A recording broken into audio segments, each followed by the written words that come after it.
Name of the subject officially is contingencies, and they talk about general insurance and health insurance in the name of the subject. But when you open the book, you only find two things covered. One is life insurance and another is pensions. There is no mention of any health insurance or general insurance in the subject, apart from a single line written that in case the sum assured is fixed, the claim amount is fixed, then these methods can be used in other domains also, right? So what you get to study is life insurance primarily.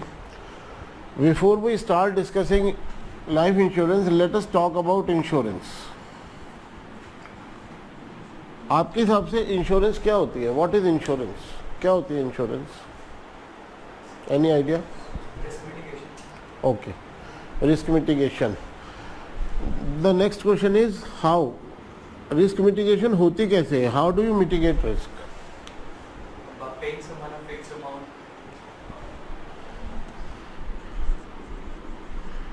Paying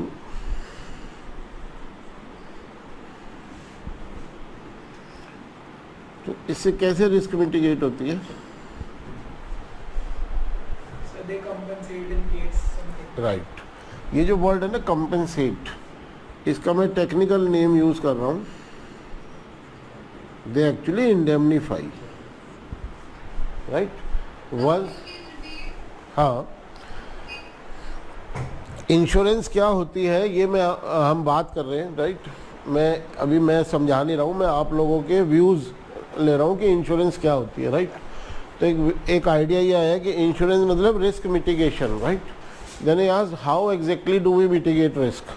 तो ये answer है कि there is someone and you may call that someone insurer, right. So आप insurer को fix amount देते रहते हो which actually you call premiums, right. So in return of those premiums insurer आपको क्या देता है, राइट. इंश्योरर आपको कोई फिजिकल प्रोडक्ट नहीं देता, कुछ नहीं देता, वो सिर्फ एक प्रॉमिस देता है आपको. और उस प्रॉमिस में क्या लिखा होता है? If you suffer a loss I will make good your loss, right. Making good someone loss को इंग्लिश में कहते हैं इंडेमनीफाइंग, इंडेमनिफिकेशन, राइट. सो हर इंश्योरेंस कॉन्ट्रैक्ट की बेस में एक प्रॉमिस होती है, promise to indemnify, right. If you buy a car and then get your car insured, so that does not guarantee that this car can never be stolen. Insured car भी चोरी होती है, right? चोर आके पहले ये नहीं देखता इसकी इंश्योरेंस हो रखी है, नहीं इंश्योरेंस हो रखी है तो दूर रहो इससे. इंश्योरेंस वाली गाड़ियाँ भी चोरी होती हैं, बट लॉस ओनर का नहीं होता. गाड़ी गई, क्लेम मिल गया, उस पैसे से दूसरी गाड़ी आ गई. So you are put back into a position as if no theft ever occurred. So आपका लॉस इंडेमनीफाई हो गया, राइट. तो हर इंश्योरेंस के कॉन्ट्रैक्ट में इंडेमनिफिकेशन होता है. बिना इंडेमनिफिकेशन के इंश्योरेंस नहीं होती, right.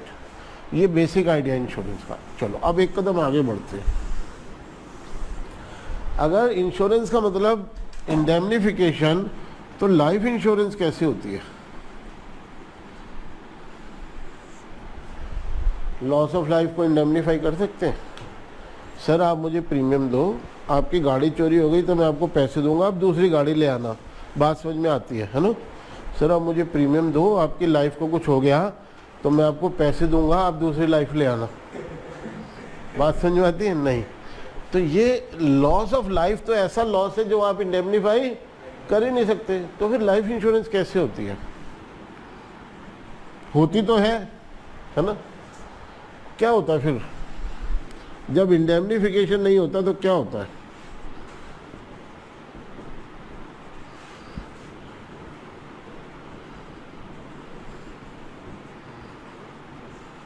There is no way you can indemnify the loss of life. तो क्या होता है लाइफ इंश्योरेंस में? Any idea? बिल्कुल ठीक. बेसिक लाइफ इंश्योरेंस का पर्पस फैमिली मेंबर की चिंता है, अपनी चिंता नहीं है. और ऐसा क्यों होता है बेटा? क्योंकि लाइफ जो है ना दो तरह की होती है. बता सकते हो कौन से दो तरह की? all lives can be categorized in two categories. One category is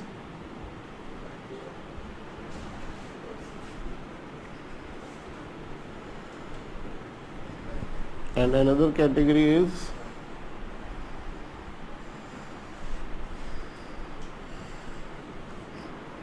what is the distinction between financially independent lives and financially dependent lives? Her life के एक्सपेंसेस होते हैं, हर एक सबके एक्सपेंसेस होते हैं. क्या इनकम भी सब लाइफ की होती है? नहीं. So if you earn then you meet your expenses out of your own income, then you are in this category, you are financially independent, right? But if you don't earn, then how do you meet your expenses? Someone else income, right? In a family setting, it is usually the father or the parents who earn. So father or the parents are financially independent and children are dependent, right? All children have big dreams. बड़ा होके ये बनूंगा, ये career है, उसके लिए पढ़ना पड़ता है, फीस देनी पड़ती है. वो कहाँ से आती है? वो फीस पेरेंट्स की इनकम में से आती है, राइट? तो अब हमारे सब्जेक्ट का नाम क्या है? Contingency. Contingency means what if. What if ये बड़ा नीट एंड स्वीट अरेंजमेंट है कि parent is looking after the needs of children, but what if something happens to the parent? What if something happens to this earning life? This source of income, अपनी income में से थोड़ी income इनको दे देते हैं, जाओ आप स्कूल की फीस दे दो, कॉलेज की फीस दे दो, राइट? अपनी मर्जी के कपड़े खरीद लो. If something happens to this life, this income is gone. Now how will these lives continue? इनका काम कैसे चलेगा? कॉलेज बीच में छोड़ना पड़ेगा, स्कूल में है तो स्कूल बीच में छोड़ना पड़ेगा, और स्टैंडर्ड ऑफ लिविंग तो कॉम्प्रोमाइज हो ही जाएगा, राइट? हो सकता है कुछ इसका. चलो मैं आपको एक एडवर्टाइजमेंट बताता हूँ. HDFC लाइफ का एक एडवर्टाइजमेंट आता है. A child is playing with a remote controlled car. Somehow he is unable to find that remote control car. तो वो परेशान होता है. तो जो विजिटिंग रिलेटिव्स होते हैं, जो आयु होते हैं घर में, वो कहते हैं बेटा कोई बात नहीं, हम आपको एक दूसरी कार दिला देंगे. तो बच्चा कहता है आप क्यों दिलाओगे, मेरे पापा दिलाएंगे. हर बच्चों को कॉन्फिडेंस होता है, राइट? तभी पीछे से वॉइस ओवर आता है, अगर पापा खो गए तो. The child is too young to understand this question, so he replies तो भी पापा ही दिलाएंगे car. So can a father look after the needs of his children even when he is no more into this world? इस दुनिया में ना होते हुए भी पीछे से बच्चों की ज़रूरतों का ध्यान रख सकता है. That answer is life insurance. इस पिक्चर में आ जाता है एक life insurer. This earning life page premiums out of his earning, right? और इन प्रीमियम्स के बदले में लाइफ इंश्योरर ने क्या प्रॉमिस किया है? अगर आपको कुछ हो गया, अगर, तो बच्चों को लॉस ऑफ इनकम ही नहीं होगा, लॉस ऑफ लव भी होगा. उसको तो कोई कंपेंसेट कर ही नहीं सकता. बट ये इनकम का सोर्स बंद नहीं होगा. I will deliver the sum assured of the policy. अगर आपने 1 करोड़ की पॉलिसी ली है तो उसका सम एश्योर्ड 1 करोड़ है. 1 करोड़ में उन तक पहुंचा दूंगा, डिपेंडेंट्स तक पैसे पहुंच जाएंगे. उस 1 करोड़ को वो ढंग से मैनेज करेंगे तो उनका काम चलता रहेगा. They will be able to meet their expenses, they will be able to pursue their career goals, ambitions, etc. right? India में ये कॉन्सेप्ट ना ज़्यादा वेल अंडरस्टूड नहीं है. इंडिया में ना ऐसे लोगों ने भी इंश्योरेंस ले रखी है जिनकी कोई इनकम ही नहीं है. इनकम ही नहीं है. पापा अपनी इनकम में से प्रीमियम देते, इंश्योरेंस बच्चे की करा रखी है. और जो इनकम ही नहीं है, डिपेंडेंट कहाँ से होगा, राइट? अगर मान लो वो जो बच्चा जो लाइफ इंश्योर्ड है, जिसके ऊपर इंश्योरेंस है, अगर उस बच्चे को कुछ हो गया, राइट, पेरेंट्स को कोई इनकम का लॉस तो नहीं होगा.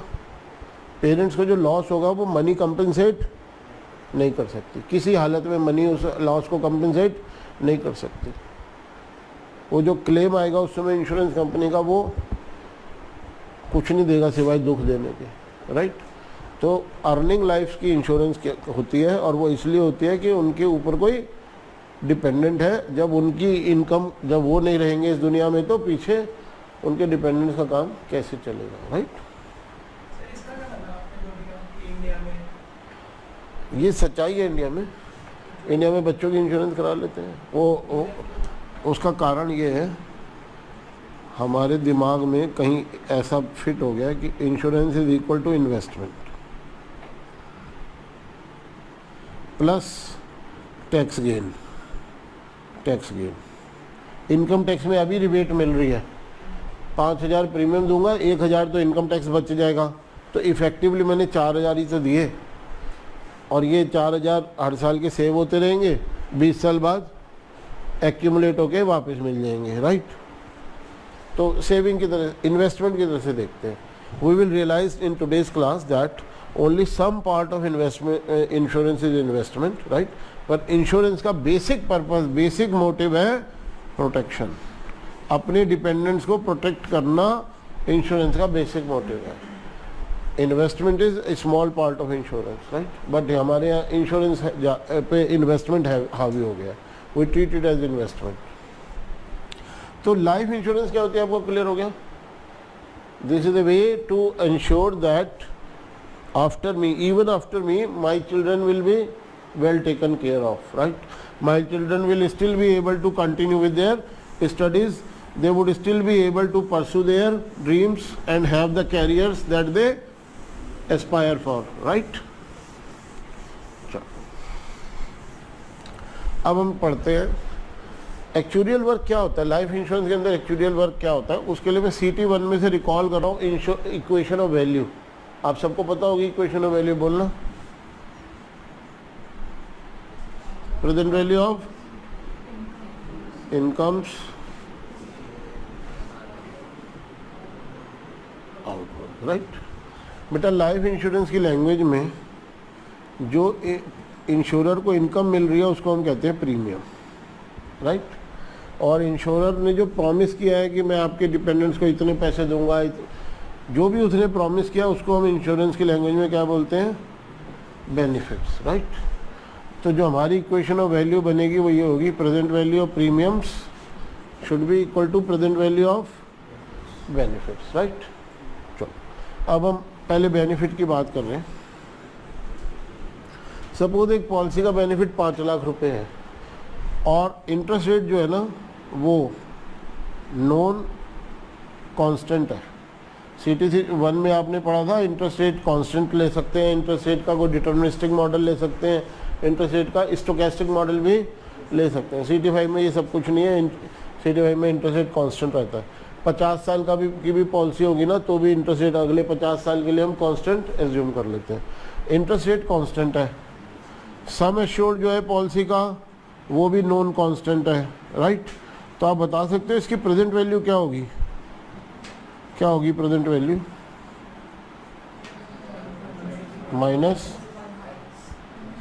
माइनस क्या, टाइम ऑफ पेमेंट ना। Do I know the time of payment. जब मैंने इस आदमी की पॉलिसी बेची है तो मुझे पता है ये कब मरेगा, मुझे टाइम ऑफ पेमेंट नहीं पता, राइट। तो इसलिए हम कहते हैं present value of benefit payable under A life insurance contract is basically A random variable. This present value is a random variable. सवाल आता है why this is a random variable.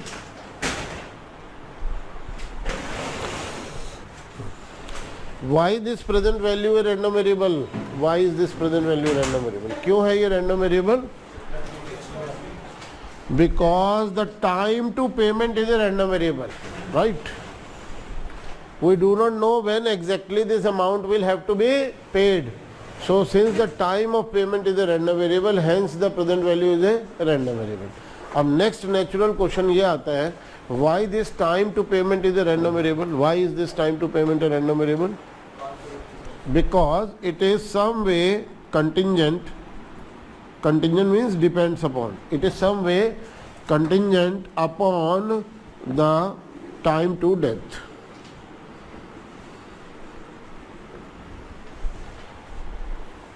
Present value of the benefit payable under a life insurance contract is a random variable because The time to payment is a random variable.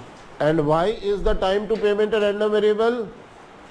Because the time to payment is determined by the time to death, right? And time to death, ये तो पता ही होता है सबका? नहीं.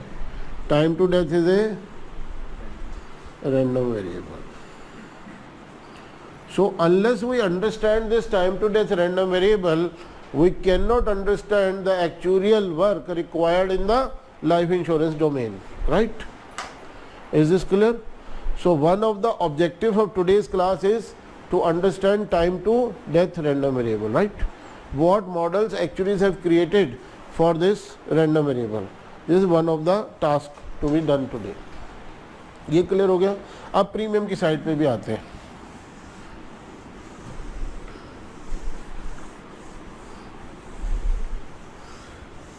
First question about premium is this: why it is the case that life insurance premiums are always payable in advance? They are never payable in arrears. Why? क्यों होता होगा ऐसा? Right. Suppose we sign the contract here and we say please pay the first premium at the end of the year. If premium is payable in arrear, what if the life dies during the year? We have to pay to the dependents of the life, right? We have a liability. And what we have received in return of this promise? Nothing, right? Okay. And what about those who survive to, they will find faults with our service or whatever, because next year it is better for them to get insured with some other insurer. तो 23 life insurer तो हैं India में. एक 23 साल में बच्चा बड़ा हो जाएगा, वो फाइनेंशियली इंडिपेंडेंट हो जाएगा 23 साल में, किसी को प्रीमियम नहीं मिलेगा, right? So life insurance premium के बारे में क्वेश्चन में लिखा हो या ना लिखा हो, premium would always be payable in advance. Never keep on reading the question. कहीं लिखा ही नहीं प्रीमियम कैसे पेएबल है, कहीं क्वेश्चन में गिवन ही नहीं है, क्वेश्चन में ना गिवन हो तो भी premiums are always payable in advance. Premiums would never be payable in arrears. चलो next point about premiums. Next point.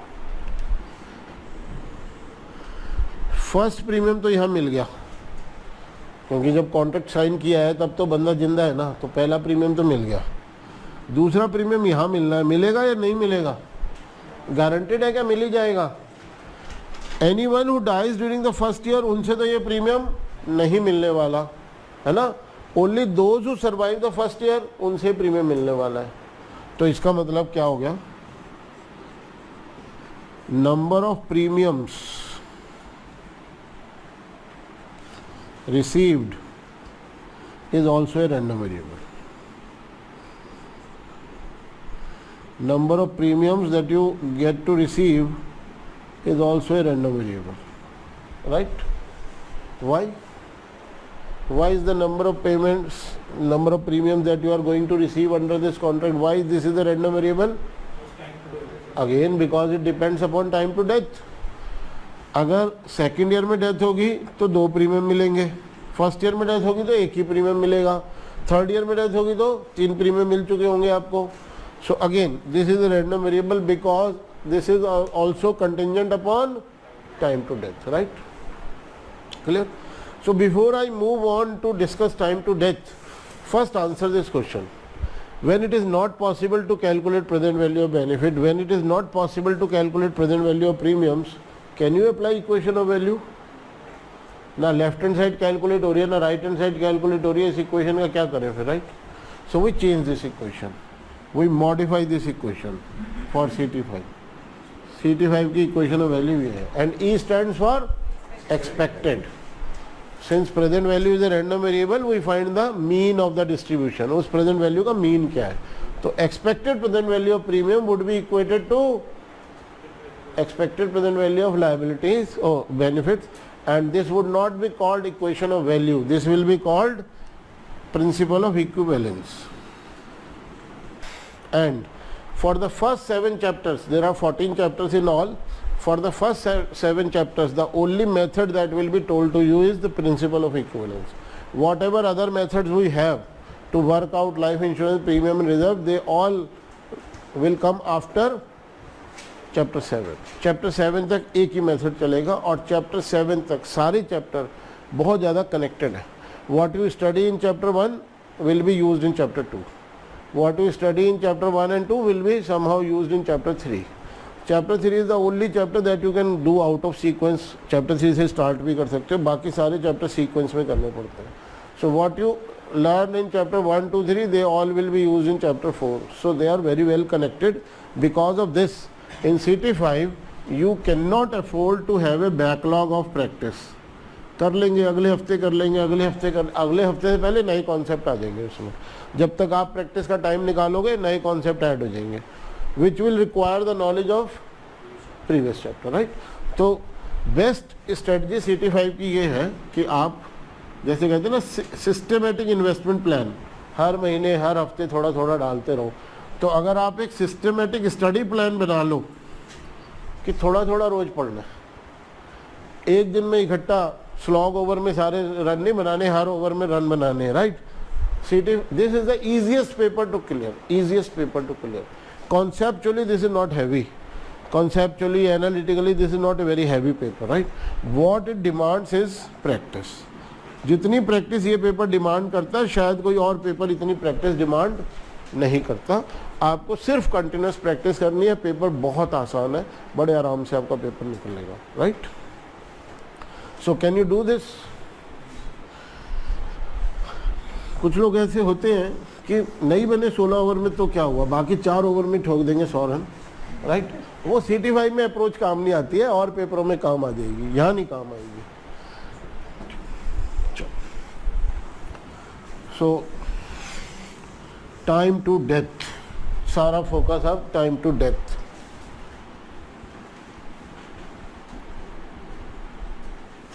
सुनने में थोड़ा स्कैरी लगता है ना time to death. So we have a positive name for this also.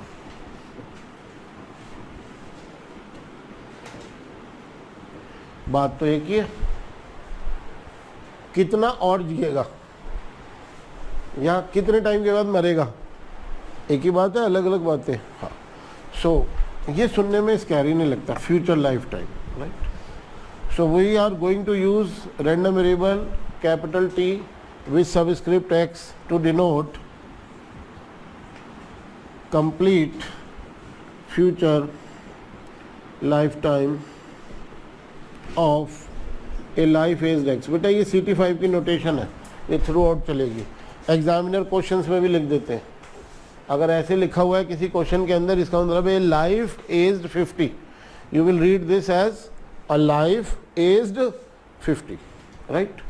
आप इसको क्या पढ़ोगे, a life aged X, right. So एक ऐसी लाइफ जिसकी आज एज X ईयर है, वो कितना और जिएगा या कितने साल के बाद और मरेगा, राइट. सो सबसे पहले देखते हैं इस वेरिएबल की रेंज क्या है, range, right. So we start building this model with an assumption. We start with an assumption, and the assumption is that there is some maximum limiting age.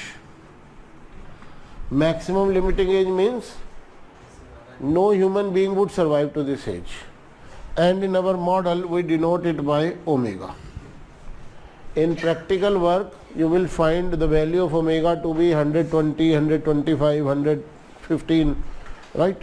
So assumption क्या है, no human life would ever be able to reach age omega. Omega से पहले पहले death हो जाएगी, right. Clear. तो अब ये बताओ, ओमेगा तक कोई जिंदा पहुंचता नहीं, एक्स का ये पहले होगा, कितना टाइम और बचा इसका दुनिया में maximum, omega minus x, right. So T की अपर लिमिट आ गई ओमेगा माइनस एक्स और लोअर लिमिट 0. हाँ, the person may die at the very next instant, the person may die at the very next instant, right. So Tx is a random variable with possible values 0 to omega minus x, right. And this obviously implies that Tx will be defined only for those x which are less than omega, right? Once you say that no one survives to age 120 and then you say what will be the future lifetime of a person is 125, will it make sense? So Tx is defined only for those values of x which are less than omega, right? Okay, now next question. Within this range, what do you think? Tx is a discrete variable or continuous variable? Continuous. Death कभी भी हो सकती है, right? All values, all intermediate values are possible, so this is a continuous random variable. Now with this continuous random variable, let us introduce the notation. Let us understand the notation that is going to be used. So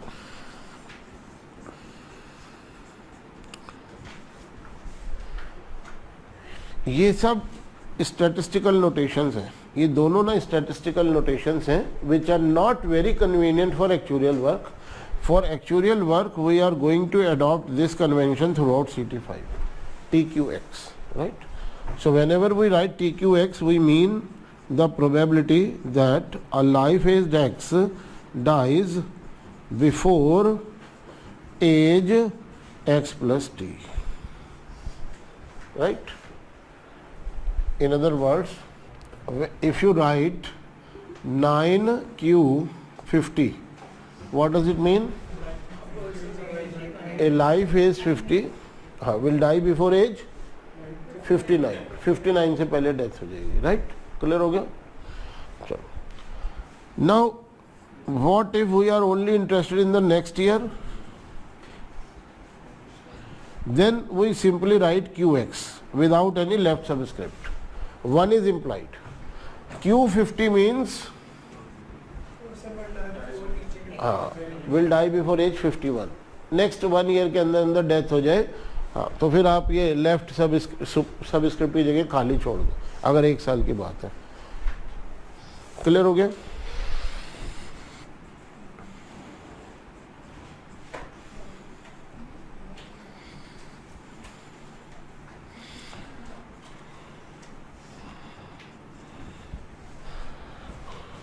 Got it? Now what notation we adopt for this? What notation we adopt for this? Tx greater than t. First of all, you can write it like this.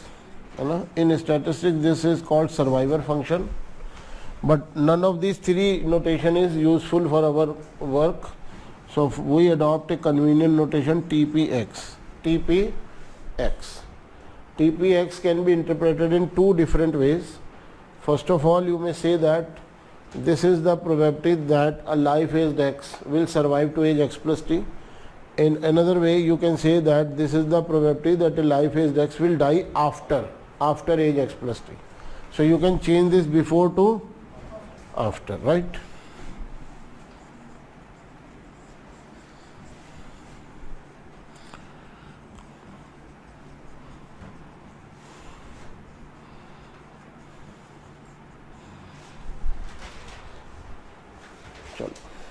अब death की probability को survival की probability से कैसे interpret कर सकते हैं वो मैं आपको समझाता हूँ. Have you ever seen Tendulkar getting out at A score of 300? हाँ बता रहा हूँ, वही बता रहा हूँ बेटा. ऊपर आएगा तभी रोकना पड़ेगा ना.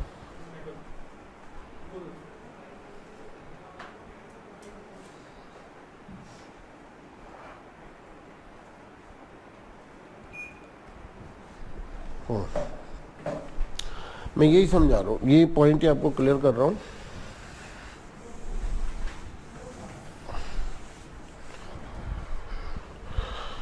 Have you ever seen Sachin getting out at A score of 300? क्या रीजन है? क्रिकेट में इंटरेस्ट नहीं है, कभी पहुंच ही नहीं पाया. 300 पे आउट होने के लिए पहले 300 पे पहुंचना जरूरी है, राइट? तो 70 की एज के बाद डेथ होने के लिए 70 तक पहुंचना जरूरी है. तो एज x प्लस टी के बाद मरने के लिए x प्लस टी तक जिंदा पहुंचना जरूरी है. इसलिए आप इस प्रोबेबिलिटी को ऐसे भी लिख सकते हो. you may describe it as a survival probability.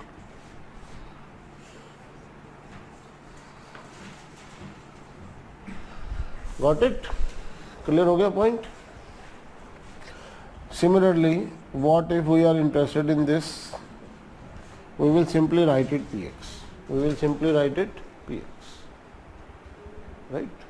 We are just talking of next 1 year. So this is the probability that a life aged X survives to age X plus 1 या dies after age X. First 1 year में death ना हो. First 1 year में death ना हो. Right? अच्छा, इन दोनों का सम क्या होना चाहिए? 1. और इन दोनों का सम क्या होना चाहिए? ये भी 1. Right? I can say this is an identity because this is true for all possible values of t. Right? या तो डेथ t से पहले होगी या t के बाद होगी. In other words, what I am saying, death is the biggest certainty of life. Death is the biggest certainty of life. और सर्टेन इवेंट की इंश्योरेंस नहीं होती. इंश्योरेंस इसलिए हो रही है, टाइम का पता नहीं, टाइम का नहीं पता, इसलिए इंश्योरेंस हो रही है. हाँ हाँ, okay. Tx is future lifetime. If future lifetime is greater than t, that means the person survives at least the next year. And what happens after this person survives the next year? Then does he become immortal? So death तो होनी है ना. इसका मतलब t के बाद death होनी है, t ईयर कंप्लीट होने के बाद डेथ होनी है. तो this is the probability that the future lifetime is greater than t. That means the time to death is greater than t, or in other words, the life dies after reaching age x plus t. Right? That does not mean immediately at the next moment. After x plus t to omega के बीच में कभी भी death होने की probability है. Right? Clear? तो x plus T के बाद मरने के लिए जरूरी है पहले x प्लस टी तक जिंदा तो पहुंचे. क्लियर? सो ये भी इसी चीज की प्रोबेबिलिटी है.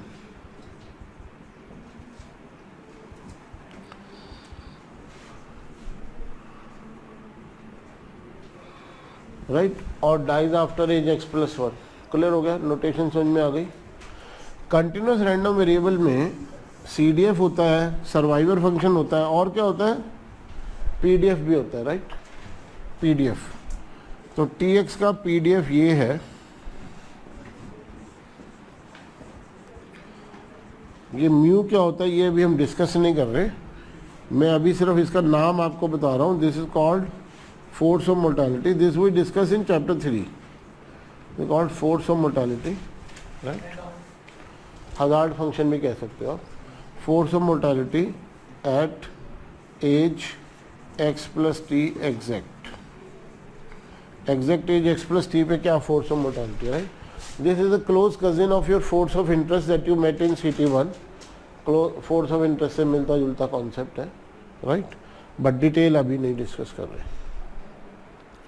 सो Tx के बारे में इतना ही आपको जानना था. PDF होता है. हाँ हाँ, प्रोबेबिलिटी डेंसिटी फंक्शन PDF के लिए स्मॉल f यूज करते हैं. Right?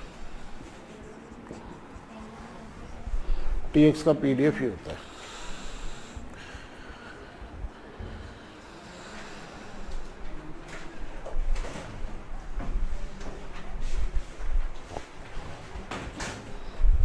Name, phone number, email ID.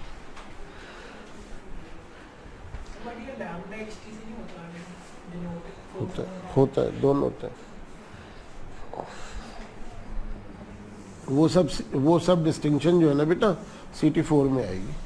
CT5 में हम हर जगह म्यू ही यूज करेंगे. And I will explain it in detail in chapter 3. अभी हमें कुछ और भी सीखना है. So now my focus is on another model for time to death, and this model is called Kx. इसमें हम रैंडम वेरिएबल कैपिटल K को यूज करते हैं और उसकी डेफिनेशन है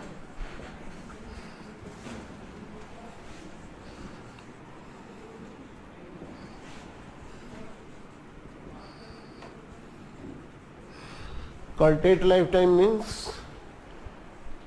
only count the completed years. Only count the completed years. Timeline से समझ में आ जाएगा. टाइमलाइन से बहुत अच्छे से समझ में आ जाएगा। अभी टाइम एज एक्स है, यहाँ डेथ हो गई या यहाँ डेथ हो गई या जस्ट यहाँ डेथ हो गई। How many years completed after reaching age X? X के बाद कितने साल कंप्लीट किए? 0।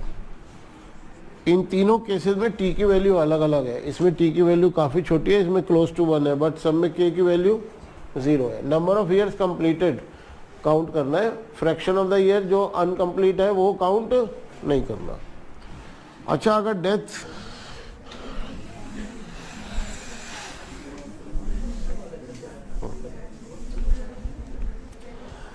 बेटा मैंने पीडीएफ के बारे में अभी सिर्फ इतना ही बोला है। PDF is TPX multiplied by mu x plus t, and what is mu x plus t we are not discussing right now.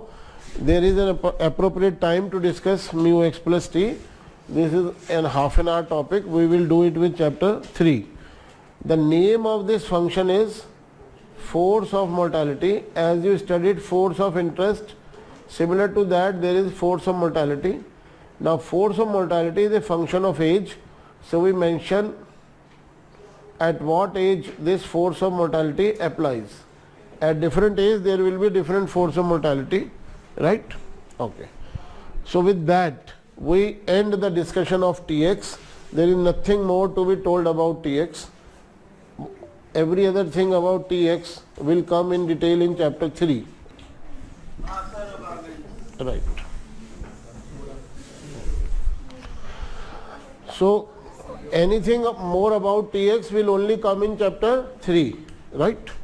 Now we move to another survival model that we use for future lifetime. This random variable Kx is defined as cultivate future lifetime of a life aged x. And when we say cultivate, it is a technical term of actuarial mathematics. Here we are interested in only counting how many years are completed after reaching age x, right? So after reaching age x, if the person dies at this point of time or the person dies at this point of time, how many years completed after age x? 0, right? Now if the person survives to this point of time but then dies at any of these points of time, then how many years completed after? 1 year. So these are the possible values of k. K may be 0, k may be 1, similarly k may be 2. Now what is the maximum possible value of k, right? We have just assumed that no one survives to age omega, but it is possible to survive to age omega minus 1, right? So if the person survives to this point of time and then dies at these points, then how many years this person completed since birth? Omega minus 1. Omega minus 1 since birth. How many years completed after age x? Omega minus x minus 1, right? So this is the range of kx, right? The minimum possible value is 0, the maximum possible value is omega minus x minus 1. And it is clear for you to see that it is an integer valued variable, and all integer valued variables are discrete. And for discrete random variable, the most important thing, बेटा ये सबके साथ हो रहा है या सिर्फ एक आध के साथ हो रहा है? Yes sir, सब। So just wait, I am sending you a fresh link. मैं ये लिंक कैंसिल करके आपको फ्रेश लिंक भेज रहा हूँ।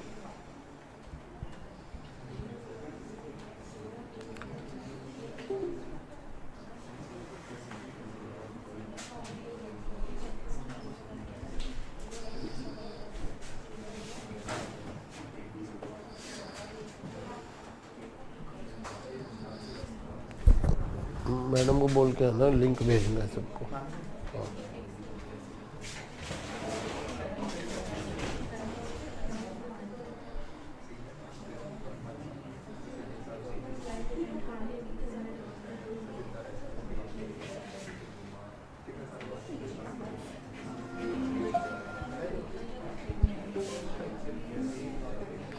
वो सबने नाम फोन नंबर लिख दिया अपना? कहीं अटका हुआ है क्या बीच में?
हाँ, आपको नया लिंक भेजा ना, आ गया।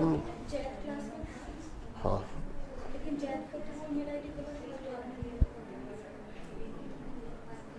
वो तो रोचक दे देगा ना उसको। आप पे लिंक आ गया, भेजो उसे।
मैडम बोलो लिंक क्यों नहीं भेजा अब तक?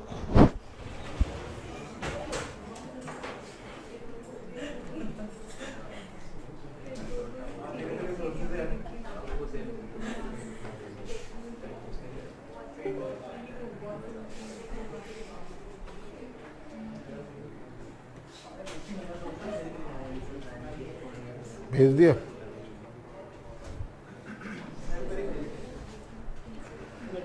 शुभम नहीं आया अभी तक क्लास। एक्सक्यूज मी सर, हाँ बेटा, सर स्क्रीन नहीं आ रही है।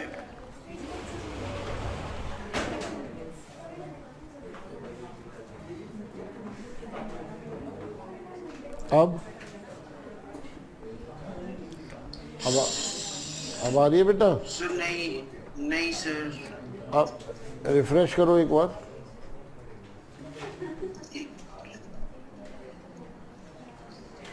सर मैं एक बार फिर से ज्वाइन करूँ। अच्छा,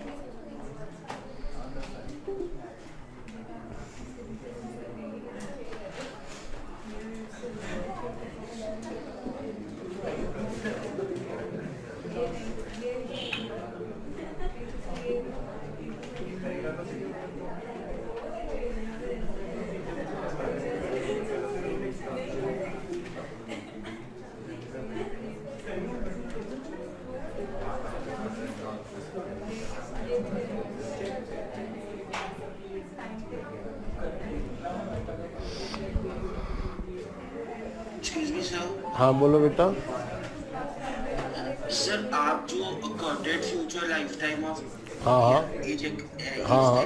उसके बाद जो टाइमलाइन ड्रॉ किए थे उसके बाद से मेरी कनेक्शन जो अच्छा, मैं करा तो सर उसके बाद से कुछ नहीं। आपको भी आ रहा है? आपको भी आ रहा है?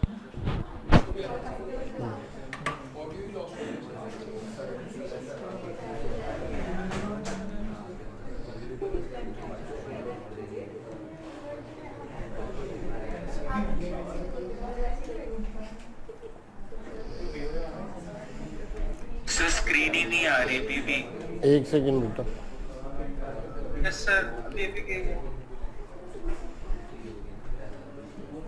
Yes sir. एक सेकंड।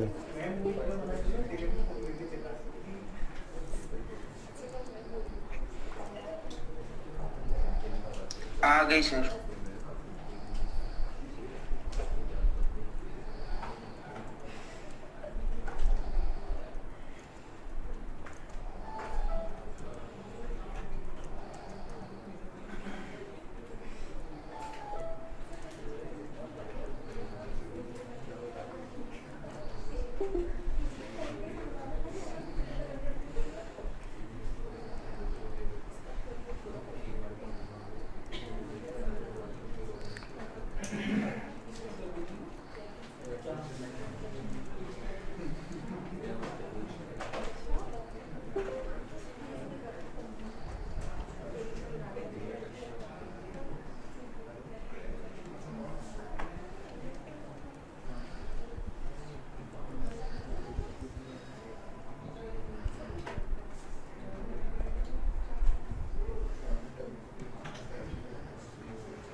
चलो, सो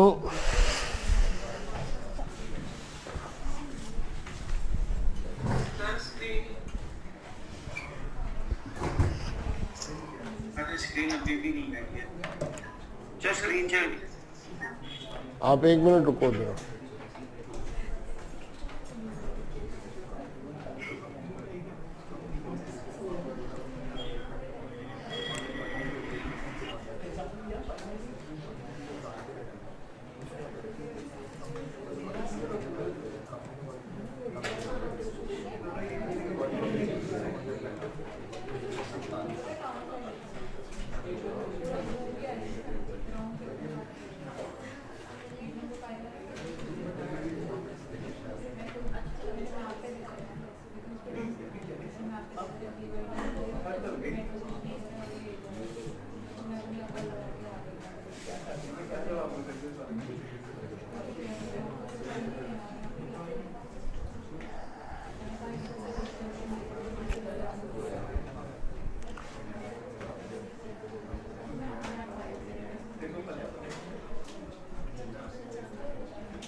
So how would you calculate this probability?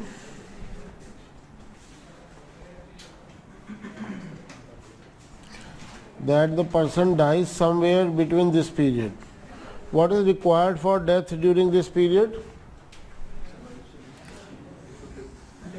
पहले यहाँ से यहाँ तक survive करे. What notation will you use for that? KPX. और यहाँ से यहाँ तक survive ना कर पाए. What notation should you use for that? If these two things happen together, the person survives the first k years and then dies in the next year, then how many years completed after age X? K years, right? This we are going to write as K deferred QX, right? This is the probability mass function of our discrete random variable Kx, right? And this function is true for all values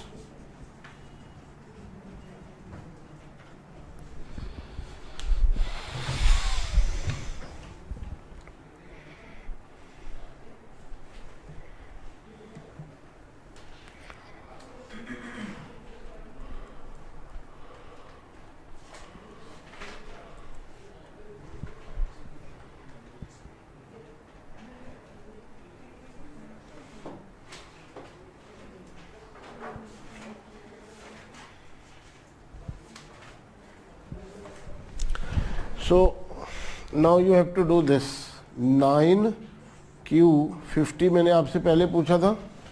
9Q50 and 9 deferred Q50 में क्या difference है वो आपको लिखना है, right? दे रहा हूँ आपको नया link.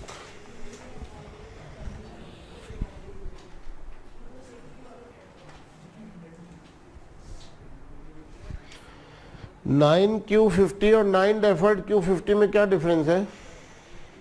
Probability of death. 9Q50 defines कि life age 50, dies at 59. नहीं, डाइज हाँ एट और बिफोर 59. 59 से पहले डेथ हो जाए. और 9 deferred Q50 क्या बताता है? Defines कि 59 तक alive था. 59 तक अलाइव रहे.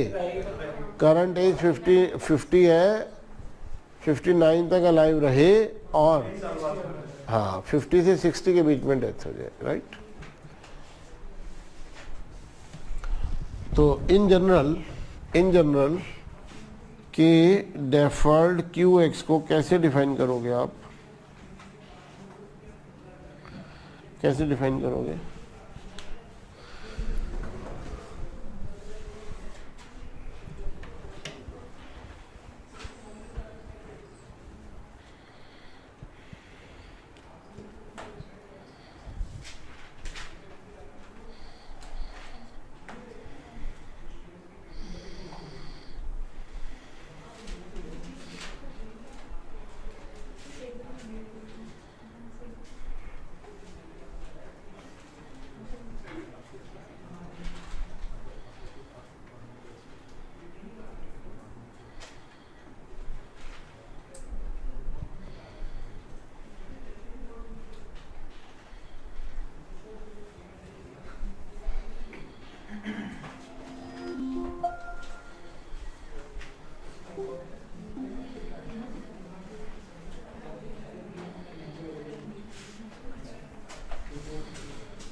वो डिफाइन करना होगा। कर रहे हैं डिफाइन।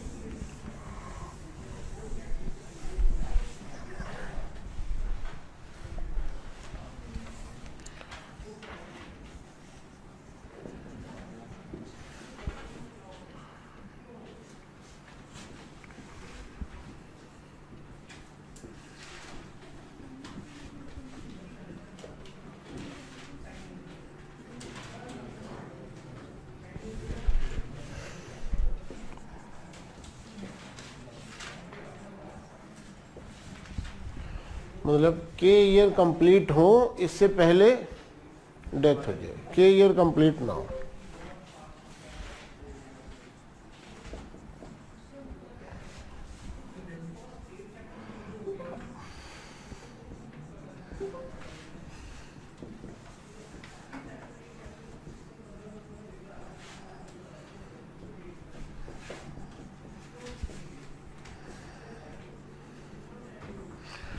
और इसका मतलब क्या है, के ईयर कंप्लीट हो उसके बाद ही डेथ हो, के ईयर के बाद, के ईयर कंप्लीट होने के बाद नेक्स्ट ईयर में डेथ हो, right.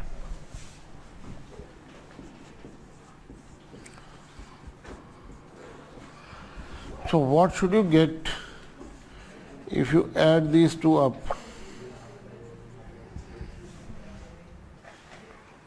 What should you get if you add these two up? n कहाँ से आ गया?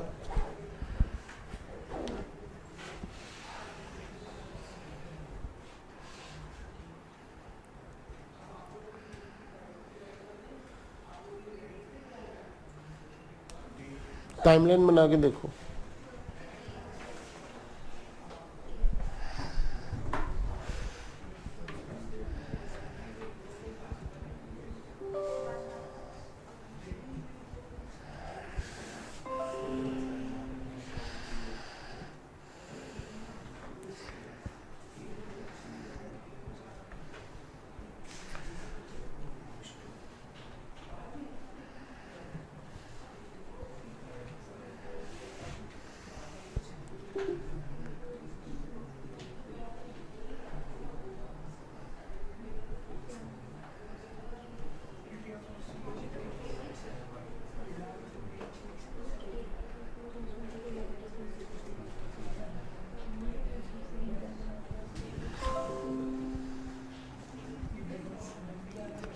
बेटा अभी तो कोई इशू नहीं है ना? Okay fine.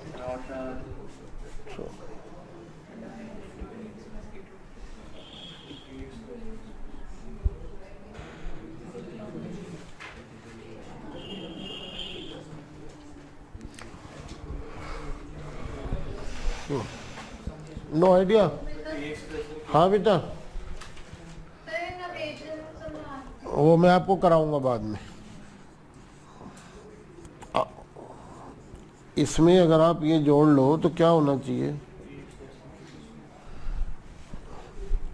ये इसकी नोटेशन है, ये इसकी नोटेशन है, दोनों को ऐड करोगे तो कैपिटल टी कहाँ से आ गया बेटा इसमें? लेस देन इक्वल टू के, which you can also right, हाँ राइट।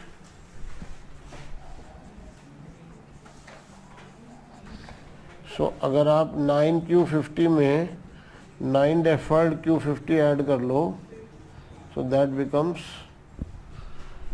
10Q50। 50 से 59 के बीच की डेथ, 59 से 60 के बीच की डेथ, तो उसको नेक्स्ट 10 ईयर की डेथ आ गई, right. Okay, don't worry about this, you won't miss anything, right. I will come to this portion again. I will cover this entire topic again. Clear? चलो, तो हमारा नेक्स्ट टारगेट क्या है?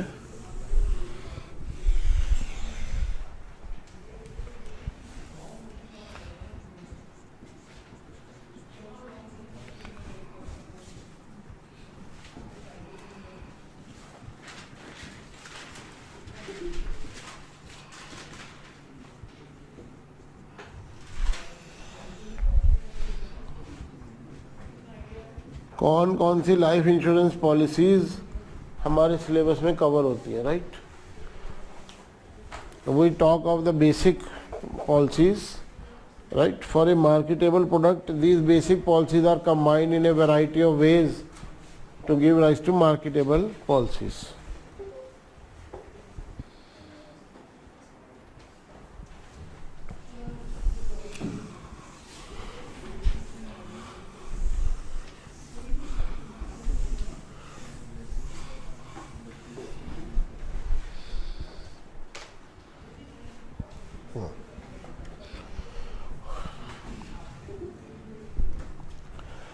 So anyone who is aware of the names in the list, anyone who is aware? Okay, तुक्के मार लो. तुक्का जब कह दिया जाए तो कोई नहीं मारता. राइट? चलो.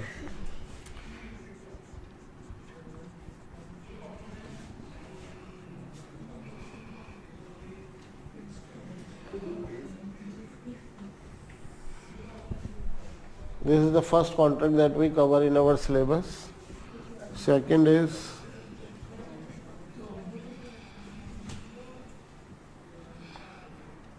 third contract that we cover is नहीं, एंडाउमेंट दो तरह की होती है.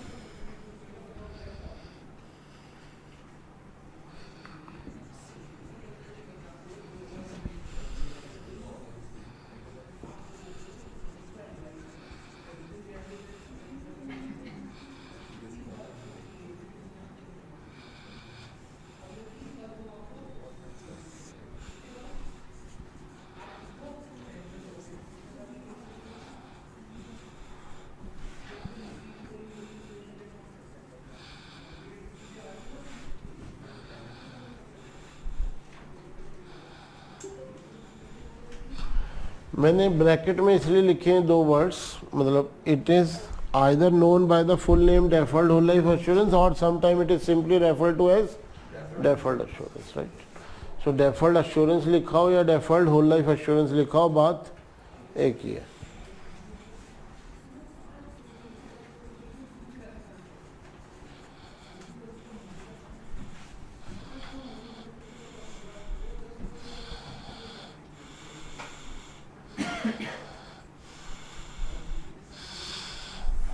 Right? All these 6 contracts would involve both premiums as well as benefits. Today we will only discuss benefits, right?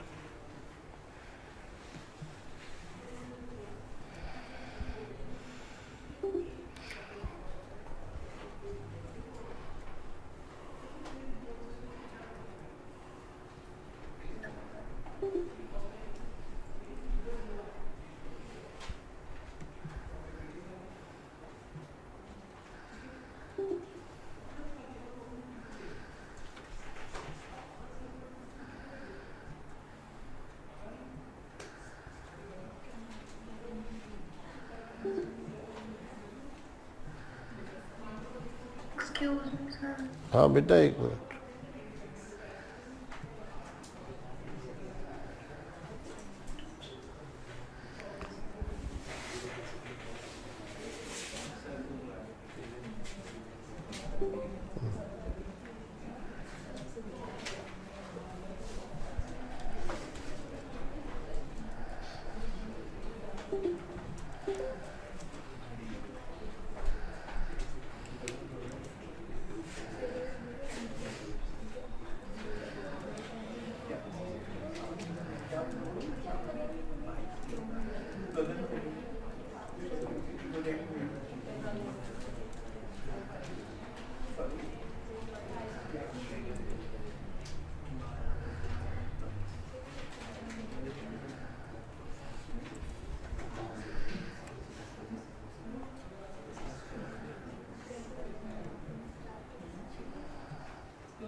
So today our focus is on the benefit aspect, not on the premium aspect. And with benefit we will discuss one more thing, customer need. What type of need of the customer is satisfied by this particular benefit? This is what we have to understand today. So let us start with term assurance. At time 0 the policyholder chooses an any term assurance. At time 0 the policyholder is aged X.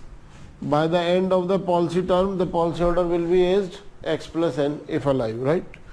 The promise is that if you pay the premium and then the policyholder die during this period, whatever be the sum assured of the policy, 1 crore or 5 crore or 10 lakh, whatever, that entire sum assured will be paid as death benefit. The dependent lives will get the death benefit. And what will be the size of the death benefit? जितनी बड़ी policy आपने खरीदी है, जिस हिसाब से premium दे रहे हो, उसका जो भी अमाउंट है पॉलिसी का, that full amount will be paid to the dependents. Now what if the person dies after time n? Nothing, no death benefit. Suppose 20 साल की पॉलिसी है, 1 साल का प्रीमियम 1000 रुपये है, 20 साल 1,000 रुपये देते रहे, टोटल 20,000 रुपये दे दिए, जिंदा रहे, भगवान ने सलामत रखा, बदले में क्या मिलेगा? Like, right? इंश्योरेंस कंपनी से लाइक मिलेगा, राइट? क्लियर? हाँ, एक ही प्रीमियम दिया था, फर्स्ट प्रीमियम ही दिया था बस, और डेथ हो गई, फिर क्या मिलेगा इंश्योरेंस कंपनी से? जो भी सम एश्योर्ड है पॉलिसी का, लेटर से 10 लाख है तो 10 लाख रुपए फैमिली के पास पहुंच जाएगा। उस बंदे के पास तो पहुंचा ही नहीं सकते ना, वो तो खुद ऊपर बैठा है, राइट? क्लियर? हाँ, गॉट इट? तो 9 प्रीमियम दिए और 10th ईयर में डेथ हो गई, 9,000 दिए, तो भी फैमिली को वो सम एश्योर्ड जो है 10 लाख वो मिलेगा, राइट? 10 साल की पॉलिसी, 10 प्रीमियम दिए और जिंदा रहे, फिर कुछ नहीं मिलेगा, right? This is term assurance, right? तो इसमें सिर्फ डेथ बेनिफिट होता है। और इससे कस्टमर की कौन सी नीड सेटिस्फाई होती है बेटा? Protection need. इससे कस्टमर की प्रोटेक्शन नीड सेटिस्फाई हो जाती है। प्रोटेक्शन मिल गई है फैमिली को, राइट?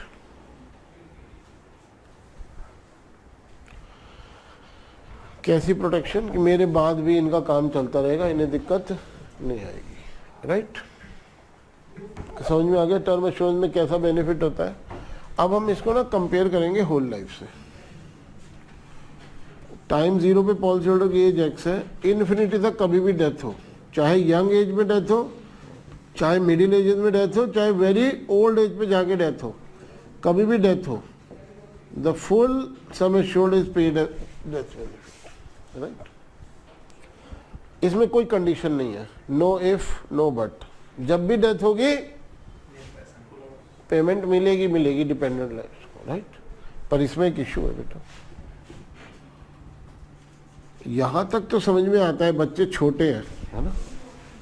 सपोज 20 साल की पॉलिसी है, बच्चा 5 साल का है, उम्मीद ये है कि 25 साल में वो अपने पैरों पे खड़ा हो जाएगा, उसको सपोर्ट की जरूरत नहीं है, तो प्रोटेक्शन इसमें है, वो इसमें भी है, वो इसमें भी है। यहाँ तो बच्चा अपने आप पैसे कमा के लाने लगा है, अब ये पैसा क्यों चाहिए आपको, राइट? कस्टमर की ऐसी कौन सी नीड है जो वो कहता है कि मेरे डिपेंडेंट फाइनेंशियली इंडिपेंडेंट हो जाए तब भी मेरी डेथ पे क्लेम मिलना चाहिए, तब भी मेरी डेथ पे सम एश्योर्ड मिलना चाहिए? ऐसे कौन सी नीड पूरी होती है कस्टमर की?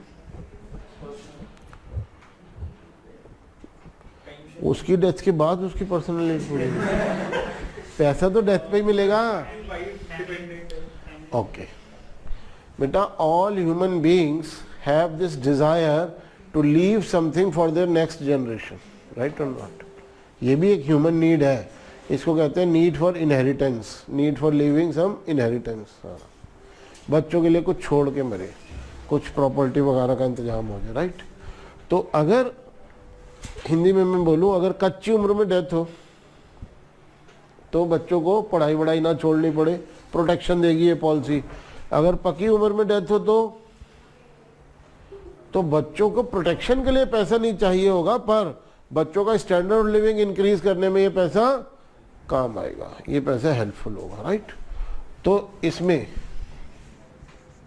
प्रोटेक्शन नीड तो कवर होती ही होती है, प्रोटेक्शन तो ये पॉलिसी भी देती है, प्लस इनहेरिटेंस प्लानिंग के लिए आप इसको यूज कर सकते हो। और यूके में बेटा ये पॉलिसी इनहेरिटेंस के चक्कर में बहुत बिकती है, उसका कारण है यूके का टैक्स सिस्टम। किसी भी और सिस्टम से आप इनहेरिटेंस का इंतजाम करोगे, मान लो आप शेयर बॉन्ड का पोर्टफोलियो बना लो और वो पोर्टफोलियो बच्चे के नाम छोड़ के फादर की डेथ हो जाएगी, मेरी डेथ के बाद ये पोर्टफोलियो मेरे बच्चे को ट्रांसफर कर देना, टैक्स लगता है 17.5%।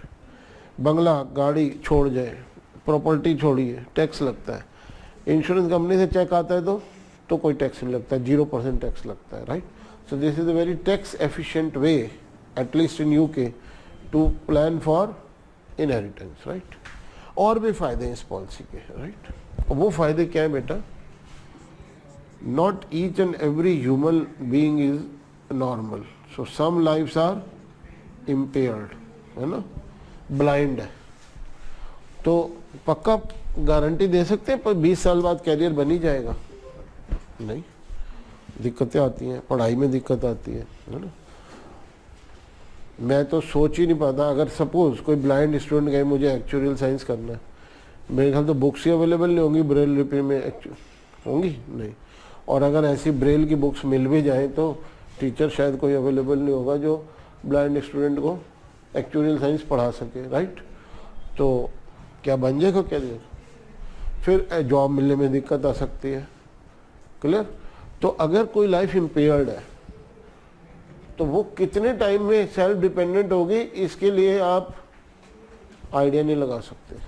तो उस लाइफ को क्या पता आज से 30 साल बाद भी प्रोटेक्शन की जरूरत हो। तो ऐसा अगर कोई डिपेंडेंट है जो इम्पेयर्ड डिपेंडेंट जिन्हें बोलते हैं, तो टर्म एश्योरेंस से बेटर है कि आप होल लाइफ पॉलिसी करिए, right. Plus in some situations spouse may not be working, right, and in especially in India spouse आज भी हाउसवाइफ है, उसने कल भी हाउसवाइफ रहना, आगे भी हाउसवाइफ रहना है, तो उसे तो प्रोटेक्शन की हमेशा ज़रूरत है, राइट। तो ये सब अगर कंसर्न्स हैं, ये दो नीड तो सबकी पूरी होती हैं, but in some special cases some person may have an impaired dependent और some person may have a worry about protecting the spouse financially, then term assurance से बेटर है होल लाइफ, राइट।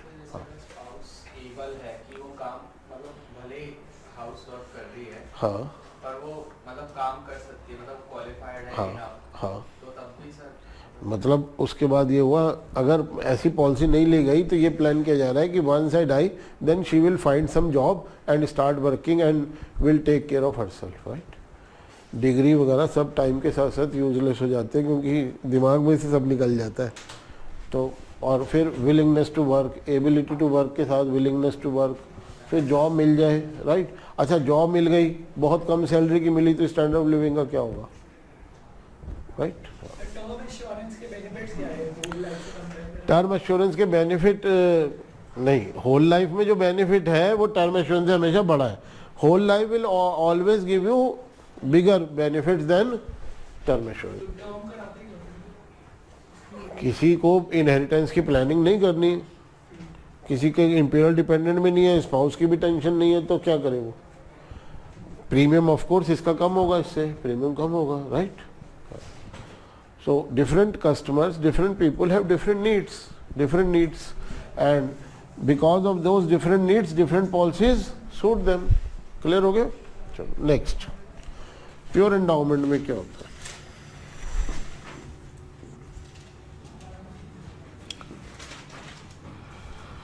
इसमें भी एन ईयर की policy है, n year pure endowment. If the life dies between 0 to n, nothing is paid to the dependents. If the life dies after n to infinity, then what? Then also nothing is paid to the dependents, right?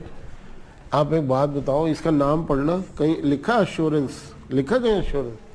I assure you I will take care of the dependents after you are no more. इस policy में कोई assurance है ही नहीं।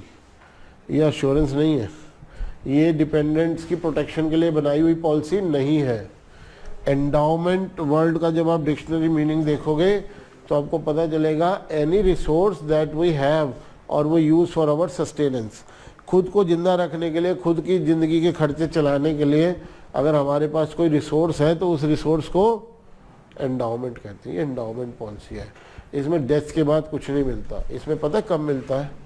If the policy holder survives to the end of the policy, इसे maturity date भी कहते हैं। अगर पॉलिसी होल्डर पॉलिसी की मैच्योरिटी डेट तक जिंदा पहुंचा तो उसके जिंदा पहुंचने की खुशी में सर्वाइवल बेनिफिट मिलेगा, उसी को मिलेगा। You may call this policy I me my self, सिर्फ मुझे मेरी चिंता है, मुझे और किसी की चिंता नहीं है। अभी अभी बागवान देखिए, पता चल गया बच्चे सारे नालायक होते हैं, बच्चों की नहीं सोचो अपनी सोचो, राइट। हाँ, ये ऐसी पॉलिसी है। हाँ, तो इसमें इंश्योरर जो है ना, जिस जिसकी डेथ होते जाते हैं इंश्योरर उसे लाइक करता जाता है, उसे देना ही कुछ नहीं, देना सिर्फ उनको है जो जिंदा बचेंगे, जिंदा बचेंगे। इससे कस्टमर की कौन सी नीड पूरी होती है? सेविंग्स, सेविंग्स, पैसा जोड़ो। किसके लिए? रिटायरमेंट के लिए। This is very good way to save for retirement. ये जो पैसा मिलेगा इससे फिर रिटायरमेंट में खाएंगे। अब बीच में कुछ हो गया तो फिर रिटायर कौन होगा? मुर्दे थोड़ी रिटायर होते हैं, भूत थोड़ी रिटायर होते हैं। तो बीच में कुछ हो गया तो टेंशन नहीं है।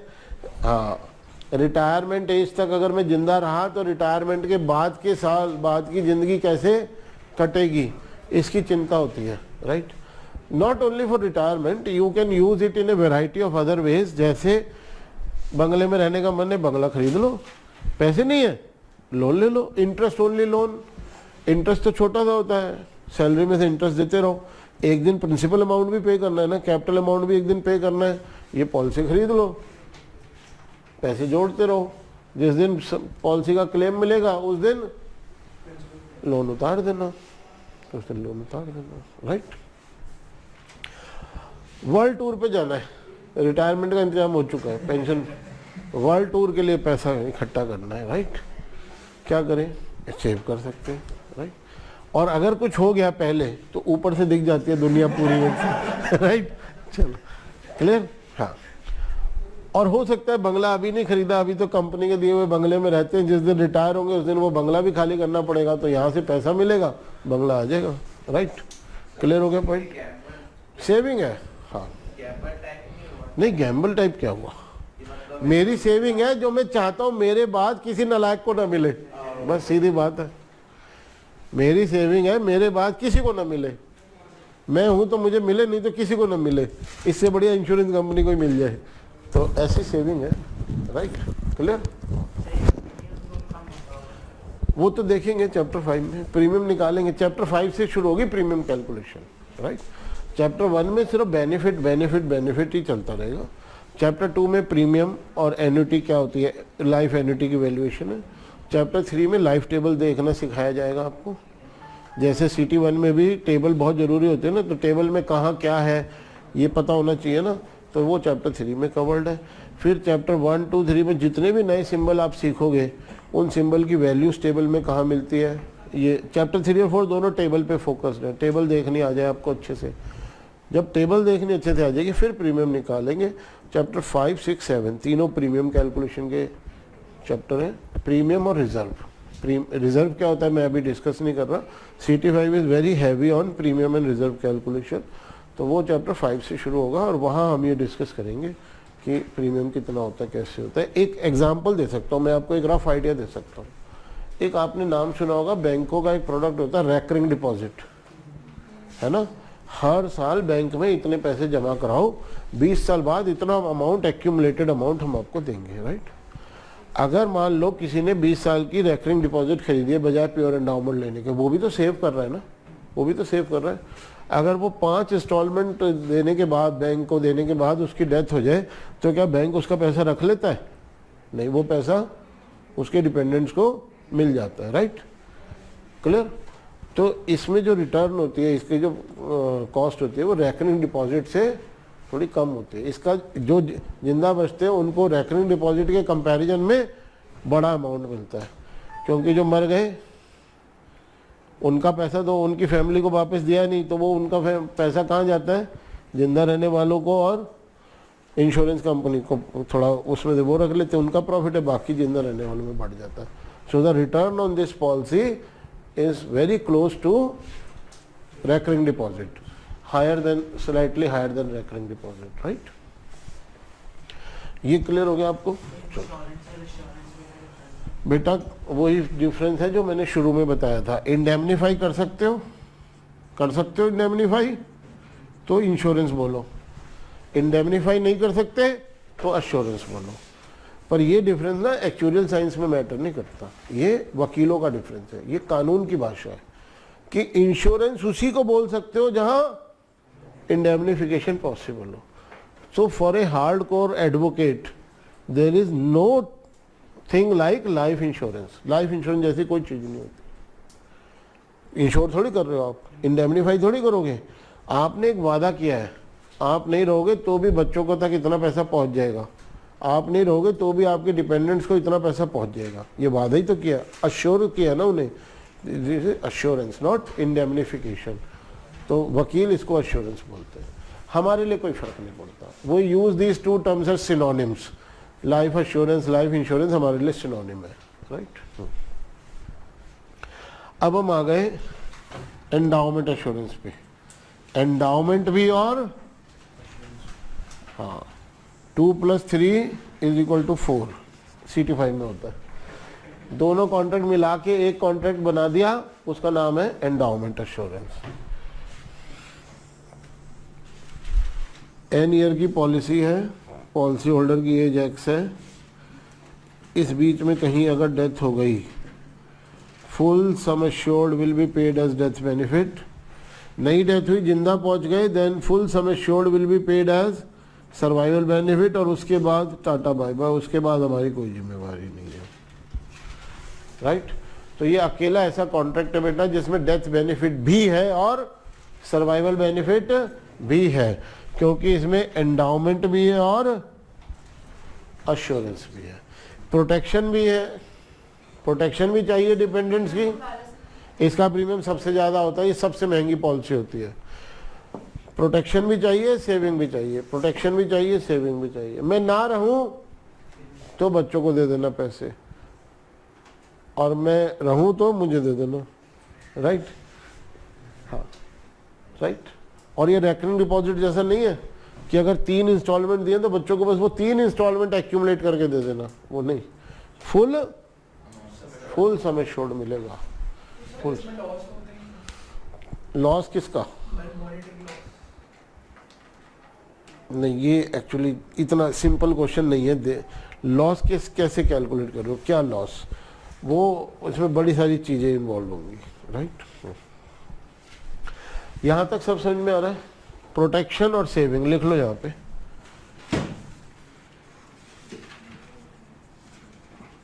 बेटा मैं कई बार ये समझाता हूं आप लोगों को कि एंडाउमेंट एश्योरेंस का दूसरा नाम LIC है। LIC का नारा सुना कभी, लाइफ इंश्योरेंस का, जिंदगी के साथ भी जिंदगी के बाद भी, ऐसी तो पॉलिसी है ये, जिंदगी के साथ भी हम खड़े हैं, पैसे देंगे, जिंदगी के बाद भी पैसे देंगे, राइट।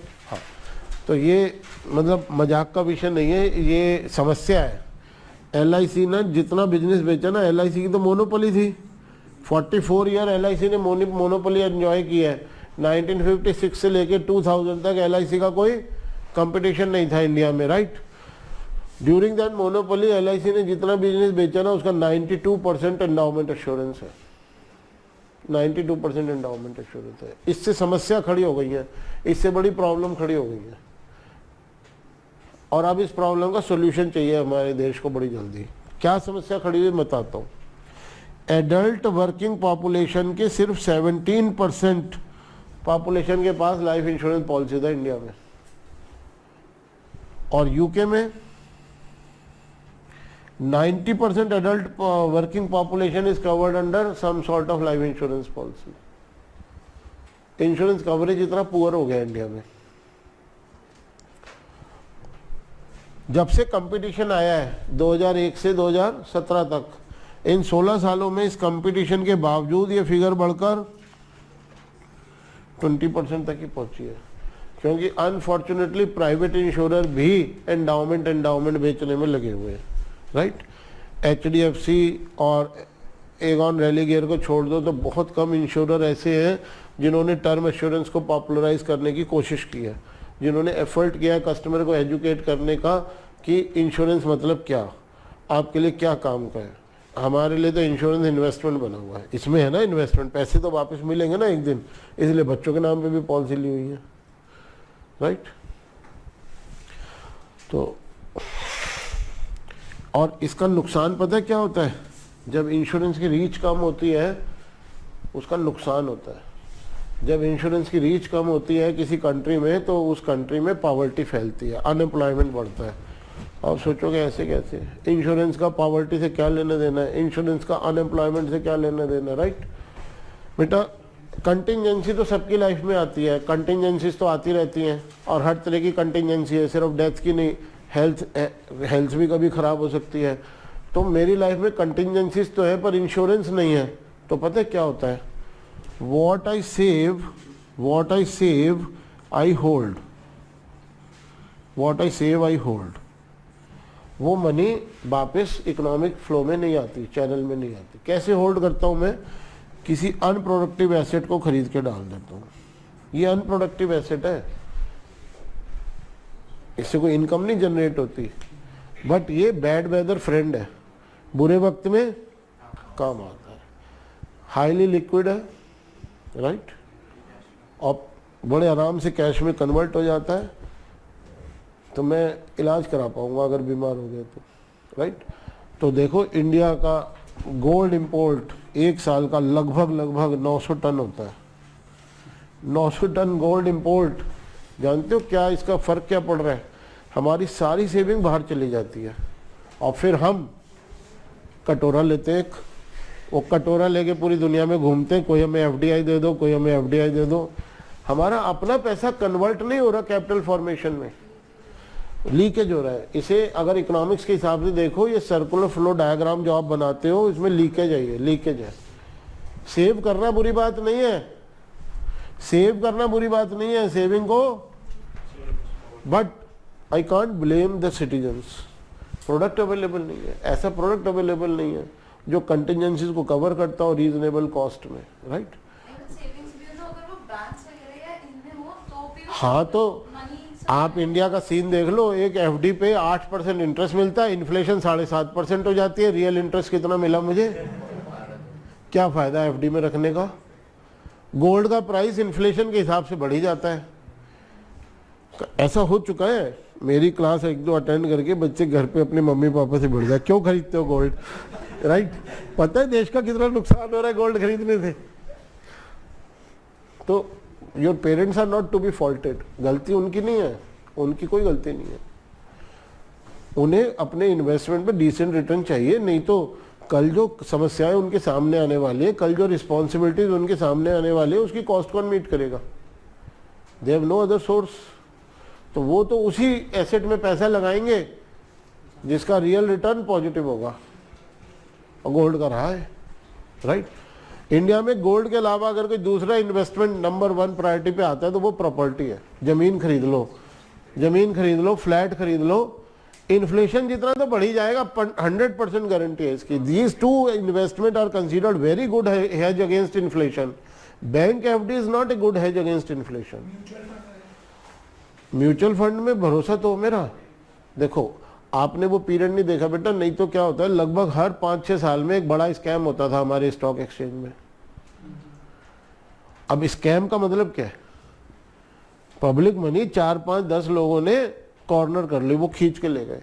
एक हर्षद मेहता का स्कैम हुआ 1992 में, 21,000 करोड़ रुपए का स्कैम था वो। फिर केतन पारेख स्कैम हुआ। तो ये स्कैम अगर ऐसे होते रहेंगे तो मेरा कॉन्फिडेंस खत्म हो जाएगा, स्टॉक मार्केट से दूर ही रहो। Of course, we have made a lot of progress, we have covered a lot of ground. Our stock market regulator SEBI is doing a very good job, and those frauds are becoming a day of thing of the past. तो धीरे धीरे investor confidence वापस आ रहा है, but volatility बढ़ी हुई है इस समय, कभी भी क्रैश हो सकता है मार्केट। तो उस दिन पता चलेगा सब लुट गया। गोल्ड में ऐसा नहीं होगा अनलेस डाकू आके लूट के ना ले जाए, राइट। तो इतनी डकैतियां अभी हिंदुस्तान में पड़ नहीं रही है। ठीक है, लॉ एंड ऑर्डर बहुत बढ़िया नहीं है हमारा, पर इतना बुरा भी नहीं है, राइट। तो ये समस्या है। अब ये समस्या को दूर करना, इस समस्या को दूर करने के लिए पहले तो कस्टमर का माइंडसेट, प्रोडक्ट अवेलेबल होना चाहिए, प्रोडक्ट रीजनेबल कॉस्ट पे अवेलेबल होना चाहिए। So a lot of things have to be done. Aegon Religare के कुछ एड्स हैं, आपने देखे होंगे, पता नहीं आपको समझ में आए नहीं आए। इरफान खान को लेके ऐड बनाया हुआ है। वो एक शू शॉप में जाता है और वो उसके साइज़ के जूते दिखाने के बजाय बहुत छोटे जूते दिखाते हैं जो डॉल्स को पहनाए जाते हैं। तो इरफान खान पूछते ये क्या है, पता है सेल्समैन क्या जवाब देता, आपको तो आदत है, आपको तो कम में काम चलाने की आदत है। ऐसे वो रेस्टोरेंट में जाता है, वो एक छोटा सा नैपकिन लेके यहाँ लगा देता है उसके, कहते हैं ये क्या है, कहते हैं आपको तो आदत है। फिर सबसे मज़ेदार ऐड है, वो बस स्टैंड पे खड़ा भीग रहा है, बारिश शुरू हो जाती है, तो दूसरा बंदा आता है मॉकटेल वाली छतरी लेके, कहता है इसके नीचे आ जाओ, कहते हैं ये क्या है, कहते हैं आपको तो आदत है। अब किस चीज़ की आदत है, उसको एगॉन वाले कहते हैं कम इंश्योरेंस लेने की बीमारी, कम इंश्योरेंस लेने की बीमारी। अब ये होता कैसे है, आपकी क्यूरियोसिटी इसलिए बता रहा हूँ। चैप्टर 5 जैसे ही शुरू होगा ना बेटा, मैं सबसे पहला क्वेश्चन आपको ये दूंगा, एक आदमी की उम्र 30 साल है और वो 10 साल की पॉलिसी लेना चाहता है और वो चाहता है 5 लाख की पॉलिसी लेना। क्या चाहता है, 5 लाख की पॉलिसी। प्रीमियम निकालो, टर्म एश्योरेंस का प्रीमियम निकालते हो तो आप 330 रुपये आता है, एक साल का प्रीमियम 330 रुपये। बताओ ये प्रीमियम इंडिया में रिक्शा चलाने वाला अफोर्ड कर सकता है ना, it is less than 1 rupee per day, है ना। रिक्शा ऑटो चलाने वाले ये लोग प्रीमियम अफोर्ड कर सकते हैं। फिर उसी क्वेश्चन का सेकंड पार्ट है कि ये बंदा कह रहा है एंडाउमेंट एश्योरेंस का कितना प्रीमियम होगा, बताओ। आप गैस करना चाहोगे एंडाउमेंट एश्योरेंस का प्रीमियम टर्म एश्योरेंस से कितना ज़्यादा बड़ा होगा? थोड़ा आप थोड़ा ज़्यादा आगे चले गए हो। एंडाउमेंट एश्योरेंस का प्रीमियम ये आता है। आप बताना इंडिया के कितने रिक्शा चलाने वाले, कितने टैक्सी ऑटो चलाने वाले ये प्रीमियम अफोर्ड कर सकते हैं? नहीं कर सकते ना। अगर मान लो ये प्रोडक्ट ही मार्केट में अवेलेबल ना हो, सिर्फ यही प्रोडक्ट अवेलेबल हो और वो ये कन्विंस इंश्योरेंस लेनी तो चाहिए, तो वो पता है क्या कहता है, यार एक काम कर छोटी दे दे पॉलिसी, 1 लाख की दे दे, ले मिल जाएगी 1 लाख की पॉलिसी, प्रीमियम भी उस हिसाब से कम हो जाएगा, 8,000 हो जाएगा। ये जैसे तैसे इस प्रीमियम को अफोर्ड कर लेंगे, जैसे तैसे प्रीमियम पे कर देंगे। अगर इसको कुछ हो गया, ये 1 लाख जब फैमिली को मिलेंगे, कितने चलेंगे 1 लाख? आज की महंगाई के ज़माने में एक ऑटो चलाने वाला भी 1 महीने के 15,000 तो कमा लेता होगा ना, तो 1 लाख कितने महीने चलेंगे? हो गई प्रोटेक्शन। इंश्योरेंस का पर्पस अचीव हो गया? कोई पर्पस अचीव नहीं हुआ। इसको कहते हैं कम इंश्योरेंस लेने की बीमारी। ये एगॉन रेलिगेयर ने एक कैच फ्रेज निकाला है कि लोग इससे अट्रैक्ट होंगे और कॉल करेंगे। तो Aegon Religare has made very sincere effort in promoting term assurance. और दूसरी कंपनी HDFC है। तीसरी तो किसी कंपनी के मैंने ऐसे ऐड देखे नहीं, प्रोडक्ट देखे नहीं जो वो टर्म एश्योरेंस समझा रहे हो कि टर्म एश्योरेंस ही असली एश्योरेंस है, वो आप अफोर्ड कर सकते हो और राइट कवर, राइट प्रोटेक्शन अपनी फैमिली को प्रोवाइड कर सकते हो, राइट। तो जब तक हम बढ़ाएंगे नहीं ना इंश्योरेंस कवरेज, जब तक लोग अपनी सेविंग्स को होल्ड करते रहेंगे, और जब तक वो लोग अपनी सेविंग्स को होल्ड करते रहेंगे हमारी यही हालत रहेगी। हमारी जितनी ग्रोथ है FDI डिपेंडेंट है, राइट। जबकि इंडिया बेटा वर्ल्ड में जाना जाता है for its healthiest saving rate, healthiest saving rate. ये हमारी सेविंग रेट है, no other country can beat us in this. पर इस सेविंग में से कितने % सेविंग, कितनी सेविंग जाती है इन न्यू कैपिटल फॉर्मेशन जो इन्वेस्ट होती है और जिससे नई बिल्डिंगें बनती हैं, नई मशीनरी लगती है, नई फैक्ट्रियां बनती हैं, कितनी कैपिटल जाती है इसमें से? इतनी सेविंग बस न्यू कैपिटल फॉर्मेशन में यूज होती है। बाकी सेविंग कहाँ जा रही है? होल्ड हो रही है, लीकेज हो रही है उसकी, राइट। अगर हमने बस ये अपनी प्रॉब्लम सॉल्व कर ली तो हमें किसी एफडीआई की ज़रूरत नहीं है, हमें किसी की सुनने की ज़रूरत नहीं है। और हमारी ग्रोथ रेट, एक साल की ग्रोथ रेट 12-14% हो सकती है, और this we can do for 10 years in continuation. 12% 10 साल ग्रोथ का मतलब जानते हो आप? इकोनॉमिक साइज 4 गुना हो जाना, 3 से 4 गुना हो जाना। अगर इंडियन इकोनॉमी का साइज 4 गुना हो गया ना, it will be the largest economy in the world, largest economy in the world, beating both America and China. तो this we can do, but उसके लिए चाहिए क्या? We have to have a good financial system in which people have faith, no matter whether it is mutual fund or insurance, people have faith कि मेरा पैसा सही हाथों में है, सही ढंग से यूज हो रहा है, मेरे भले के लिए यूज हो रहा है, and the product really covers some of my need. I can trust this product. This product will come for my help in bad times. वो चाहिए वो प्रोडक्ट, और वो प्रोडक्ट अफोर्डेबल भी होना चाहिए। एंडाउमेंट एश्योरेंस अफोर्डेबल नहीं होती। और हमारे यहाँ एक दूसरी बात है, जिनको इंश्योरेंस बिल्कुल नहीं चाहिए, जिनको इंश्योरेंस बिल्कुल नहीं चाहिए, उन पे बहुत इंश्योरेंस है, उन पे बहुत इंश्योरेंस है। देखो इंडिया में चेतन भगत नाम तो सुना होगा, उसको इंश्योरेंस की जरूरत नहीं है। अब आप पूछोगे क्यों? हम जो इनकम अर्न करते हैं बेटा, वो उसके 2 कंपोनेंट होते हैं, लेबर इनकम और नॉन लेबर इनकम। मैं रोज आऊँगा पढ़ाने तभी इनकम होगी मेरे पास, घर बैठे इनकम नहीं आएगी, ये लेबर इनकम है। चेतन भगत को रॉयल्टी मिलती है, वो बंद कर दे और बुक्स लिखना तो भूखा मर जाएगा, उस पर तो आ रही है खूब मोटी इनकम। तो वो इस दुनिया में नहीं भी होगा तो भी रॉयल्टी आती रहेगी, है ना, पर उस पर मिलेगी आपको, उसकी उससे 3-4 करोड़ की पॉलिसी जरूर होगी। तो जिनको जरूरत है सबसे ज्यादा, वहां तक इंश्योरेंस पहुंची नहीं है, और जिनको नहीं है जरूरत उनके पास है। शाहरुख खान को कौन सी जरूरत है इंश्योरेंस की? तो या तो आपकी नॉन लेबर इनकम बहुत हाई है तो आपको इंश्योरेंस की जरूरत नहीं है, या फिर आप पे वेल्थ बहुत है, बहुत वेल्थ है। तो वेल्थ जिसके साथ पास होती है उसकी non labour income automatically high. Wealth किस फॉर्म में होगी? मान लो आपने 10 मकान बना के किराए पे दिए हुए, तो वेल्थ भी है, वो मकान आपकी वेल्थ है, और इनकम स्टडी इनकम आ रही है। तो फादर को कुछ हो गया तो कौन सा बच्चों को पढ़ाई छोड़नी पड़ेगी? ये इनकम आती रहेगी, रेंटल इनकम। शेयर और बॉन्ड का पोर्टफोलियो बना लिया, डिविडेंड और इंटरेस्ट इनकम आती रहती है, तो कौन सा बच्चों को पढ़ाई छोड़नी पड़ेगी फादर को कुछ हो गया तो? और ऐसे लोग आप देखो, इनको हम क्या कहते हैं? High net worth individuals. High net worth individuals. India में हाई नेटवर्थ इंडिविजुअल जितने भी हैं सब इंश्योर्ड है, सब पे खूब इंश्योरेंस है। तो जहाँ जरूरत नहीं है वहाँ है, उनको टैक्स बेनिफिट मिलता है इंश्योरेंस खरीदने से बहुत ज़्यादा। जिसको जरूरत है वहाँ इंश्योरेंस है नहीं, पहुँची नहीं है। तो LIC की मोनोपोली के ये नुकसान हुए हमें। क्लियर?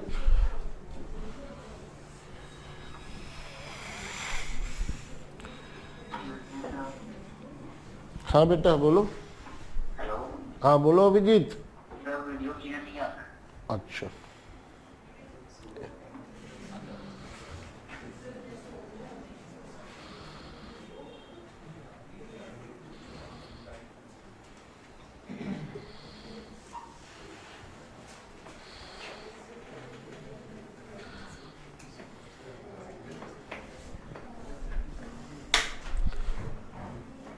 बेटा अब हो गया क्लियर? हाँ सर।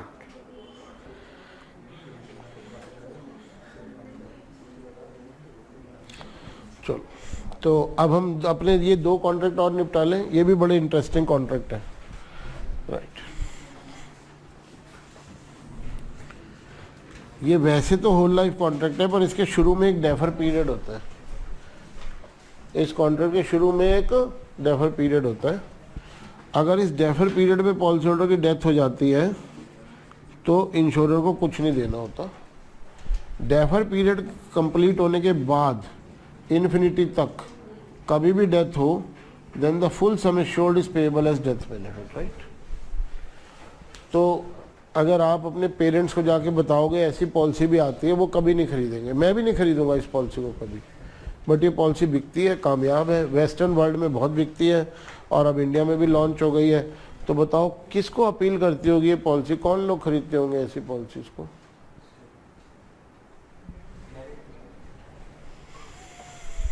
थोड़ा फिर से बोलो क्या? नहीं, इनहेरिटेंस नहीं है, ये यंगस्टर को अपील करती है पॉलिसी। ऐसे यंगस्टर जिन्हें आप यंग अचीवर्स कह सकते हो, यंग एज में बहुत अच्छा कैरियर बन गया है, बहुत अच्छी मोटी इनकम आती है। बेसिक नीड्स कितनी होती हैं? Basic needs food, clothing, shelter, पहली वाली तो बोली नहीं। 4 बेसिक नीड्स होती हैं, mobile, food, clothing, shelter, right. चलो, तो चारों बेसिक नीड सेटिस्फाई करने के बाद जो इनकम बच जाती है उस इनकम कहते हैं सरप्लस इनकम। तो यंग अचीवर की डेफिनेशन वो है young people with good surplus income. तो सरप्लस इनकम है, इसका मतलब इंश्योरेंस अफोर्ड करने की कैपेसिटी है। एज बहुत कम है इसलिए प्रीमियम इंश्योरेंस का बहुत कम है, राइट। बट कोई डिपेंडेंट नहीं है लाइफ में, कोई डिपेंडेंट नहीं है। कम उम्र में कैरियर बन गया, मम्मी पापा अपना कमाते हैं, अभी उनको आपकी कमाई की टेंशन नहीं है और आपका कोई है नहीं आगे रोने वाला, तो क्या करें? इंश्योरेंस की जरूरत नहीं है। अफोर्ड कर सकते हो, कॉस्ट भी कम है पर नीड नहीं है ना। क्या ऐसे लोगों को पॉलिसी बेची जा सकती है जिनको नीड नहीं है? हाँ, बेची जा सकती है। हम ऐसे समझाते हैं, देखो यहाँ आप अफोर्ड कर सकते हो, कॉस्ट भी कम है, नीड नहीं है। चलो अभी आपकी लाइफ में कोई डिपेंडेंट नहीं है, बट कैन यू से कभी नहीं होगा? होगा। Let us say some year down the line dependents होंगे। डिपेंडेंट्स होंगे तो नीड होगी, हाँ नीड तो होगी। तब तक एज बढ़ चुकी होगी तो कॉस्ट बढ़ नहीं जाएगी, कॉस्ट आपके फेवर में होगी। अच्छा, डिपेंडेंट्स आने से एक्सपेंसेस बढ़ते हैं या कम होते हैं? बढ़ते हैं। तो सरप्लस इनकम बढ़ेगी, कम होगी? आपकी अफोर्डिंग कैपेसिटी कम हो चुकी होगी। तो अब आप देख लो, जब चाहिए होगी तो शायद ले नहीं पाओगे इतनी बड़ी पॉलिसी। तो अभी से this called advance planning. On this pitch this policy sold. India में ये पॉलिसी लॉन्च किया IDBI फेडरल ने, राइट। और उनका बहुत ही बढ़िया ऐड है, अगर आपने देखा हो, नहीं तो यूट्यूब पे देख लेना मेरे बताने के बाद। वो ऐड ऐसा है कुछ कि a girl has finalised a boy for herself but she still wants कि पापा से अप्रूवल मिल जाए, पापा मान जाए, तो मम्मी को तो वो मना लेंगे, राइट। तो अब पापा को बुलाया हुआ है, पापा जो है सुबह से लड़के में कमियां निकालने में लगे हुए, ठीक है। एटीट्यूड ऐसे लिखो। somehow the discussion moves to insurance and this and the moment boy tells कि मैंने तो सब प्लान कर रखा है, मैं तो सारी पॉलिसी ले रखी है, तो पता है पापा कहते ये सर क्या लगा रखा है, पापा बोलो ना, राइट। सो देखना ऐड, बड़ा मजा आएगा आपको। So the actors have done their act very beautifully. तो अब समझ में आ गया, ये पॉलिसी आपकी बात बनवा सकती है, राइट। चलो ओके। तो डेफर पीरियड का लॉजिक समझ में आ गया। इस बीच में कोई डिपेंडेंट है नहीं तो पैसा किसके काम आएगा, राइट। इस टाइमलाइन को क्रॉस करने के बाद डिपेंडेंट्स होंगे। तो इसमें क्या हो गया बेटा, प्रोटेक्शन भी है, इनहेरिटेंस भी है, बट प्रोटेक्शन भी है प्लस इनहेरिटेंस भी है, बट फॉर वुड बी का मतलब आप लोग समझते ही होंगे, नहीं समझते? Would be dependence, right. Protection and inheritance for would be dependence, that means advance planning. This is the product for advance planning,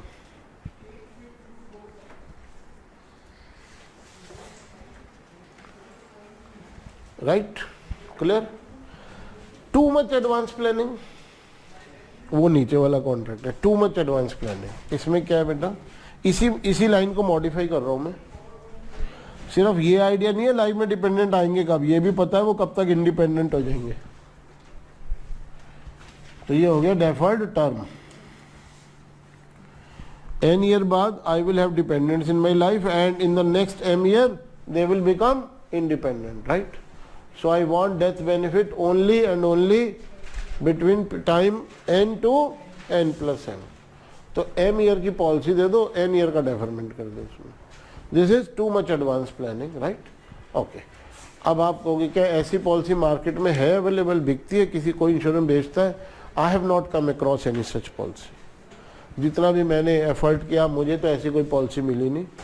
but we need this policy to complete our mathematics, right? There are certain results, there are certain proofs which require use of this policy. So we need this to complete our mathematics. This may not be a reality, this may not be found in real life. Clear हो गया point? तो आपको 6 के 6 contract में मैंने premium की बात नहीं की। प्रीमियम की बात करने का बहुत मौका मिलेगा हमें, 14 चैप्टर है, सब कुछ पहली क्लास में नहीं पढ़ सकते। बेनिफिट समझ में आया 6 के 6 कॉन्ट्रैक्ट का? और बेनिफिट वो बेनिफिट कस्टमर की कौन सी नीड सेटिस्फाई करता है, ये समझ में आया? इसको लेके तो कोई डाउट नहीं है। चलो, तो अब हम आगे करना क्या चाहते हैं? अब हम पेपर डिस्कस कर लें। CT5 पेपर में क्या क्या होता है या नहीं? Not interested? ऐसा तो नहीं है बेटा, I would not say that. देखो अब आप अगर ये कहो कि प्रीमियम निकालने का क्वेश्चन पिछले साल भी आया था और इस साल भी आया, तो वो तो ऐसे तो रिपीट होता है, क्योंकि है ही सारा फोकस प्रीमियम के ऊपर। प्रीमियम और reserve, premium calculation, reserve calculation, mortality profit calculation, यही सब है। पहले प्रिंसिपल ऑफ इक्विवेलेंस से, फिर प्रॉफिट टेस्टिंग से, सिंगल लाइफ का, जॉइंट लाइफ का, यही सब है। तो प्रीमियम के ही क्वेश्चन आते हैं, but examiner show a great deal of variety. Chapter 6 और 7 से जो क्वेश्चन आते हैं उनमें बहुत ज़्यादा वैरायटी पॉसिबल नहीं है। चैप्टर 6 और 7 के क्वेश्चंस में बहुत ज़्यादा वैरायटी का स्कोप नहीं है, तो वो ऑलमोस्ट रेपिटेटिव लगते हैं आपको। पर आगे के जितने चैप्टर हैं, चाहे वो 8, 9 हो, चाहे वो 10, 11 हो, या यूलिप के 12, 13 चैप्टर हो, इन सब में से तो बहुत वैरायटी पॉसिबल है, बहुत वैरायटी के क्वेश्चन आते हैं, राइट? तो अभी जैसे रिसेंटली पिछले 2-3 अटेम्प्ट में विद प्रॉफिट का ऐसा प्रॉफिट टेस्टिंग का ऐसा क्वेश्चन आने लगा है जिसमें आपसे ईयर वाइज प्रोजेक्शन करवाने की बजाय कंडीशनल प्रॉफिट टेस्टिंग कराते हैं। तो when it appeared for the very first time, student were clueless, ये कैसे करना है। मुश्किल नहीं है, कॉन्सेप्ट आता हो तो आसान था। तो और अब वो जल्दी जल्दी रिपीट हो चुका है, 3 बार आ चुका है। फर्स्ट टाइम 2012 में आया था, फर्स्ट टाइम 2012 में आया था, दैट लेफ्ट एवरीवन शॉक्ड। पर उसके बाद से 2 बार और आ चुका है, तो अब वो रिपीटेटिव हो गया, राइट? तो चैप्टर 1 to 4 ये आपका बेटा पार्ट 1 है, और इसमें बेसिक्स ही कवर्ड होते हैं। बेसिक्स जितनी नोटेशन हमने यूज करनी है CT5 में, वो नोटेशन इंट्रोड्यूस करेंगे, राइट? नोटेशन इंट्रोड्यूस करेंगे। उन नोटेशंस के पीछे जो डेरिवेशंस हैं वो सब इन चैप्टर 4 फर्स्ट 4 चैप्टर में आ जाएगी।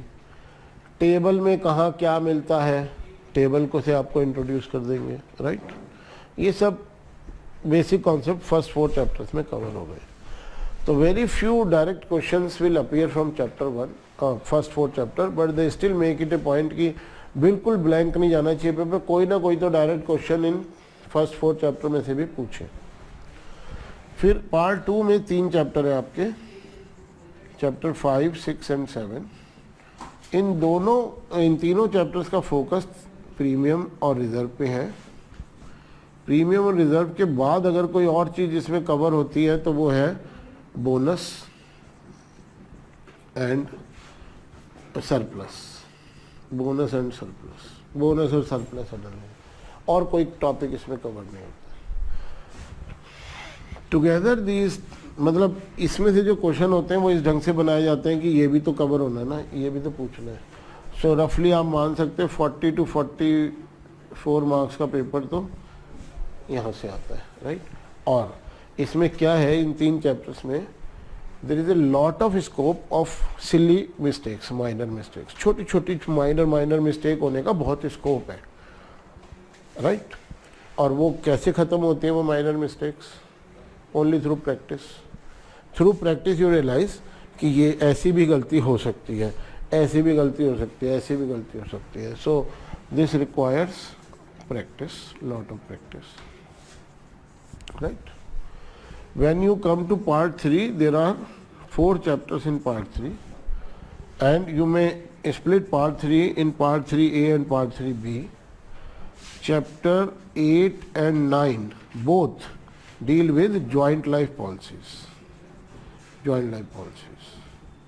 Policies sold to more than one lives, like husband-wife relationship, business partners. आप लोग जो 12th में जिन्होंने अकाउंट्स पढ़ा है उनको पता है अकाउंट्स में आती है ना जॉइंट लाइफ पॉलिसी, पार्टनरशिप में आती थी ना जॉइंट लाइफ पॉलिसी। एक पार्टनर की डेथ हुई है, उसकी फैमिली को कैपिटल की रीपेमेंट करनी है, इतना पैसा अगर बिजनेस में से एक साथ निकाल के दे दिया जाए तो कल से बिजनेस डाउन हो जाएगा, स्लो हो जाएगा। तो हम नहीं चाहते कि बिजनेस पे फाइनेंशियल बर्डन पड़े, तो हम पहले से जॉइंट लाइफ पॉलिसी खरीद लेते हैं। जैसे किसी पार्टनर की डेथ होती है, इंश्योरेंस कंपनी से क्लेम आता है, उस क्लेम से हम पार्टनर की फैमिली को पैसे दे देते हैं और बिजनेस की कैपिटल कम नहीं होती, बिजनेस एज यूजुअल चलता रह सकता है, राइट? वो सब जॉइंट लाइफ पॉलिसीज चैप्टर 8-9 में है। चैप्टर 3rd पार्ट में आपके 2 चैप्टर जो 10 and 11 है, these are the only 2 chapters dealing with pensions. ये पेंशंस के चैप्टर हैं, राइट? और जो बच्चे ट्रेंड निकालने में लगे रहते हैं, क्या पैटर्न है, वो ऐसा उनको ये पैटर्न लगती है कि शायद यूके में ना कंपटीशन है, अगर इसमें से लॉन्ग क्वेश्चन आ गया तो इसमें से ना आए, इसमें से आ गया तो इसमें से ना आए। दोनों टॉपिक्स में से एक ही पेपर में लॉन्ग क्वेश्चन आए हुए काफ़ी टाइम हो गया, so it may be set for a return. Like वो हेली कॉमेट है ना, 74 साल में दोबारा आता है अर्थ के पर। तो अब आपको ट्रेंड से चलना है या पूरा सिलेबस करना है, वो आपको डिसाइड करना है। मैं पूरा सिलेबस कराता हूँ, मैं किसी पार्ट को इग्नोर नहीं करता। मैंने आपको ये भी उतने ही पैशन से कराना है जितना ये कराना है। अब आप क्या करके जाओगे वो आप डिसाइड। ओके, एक सेकंड बेटा, एक सेकंड।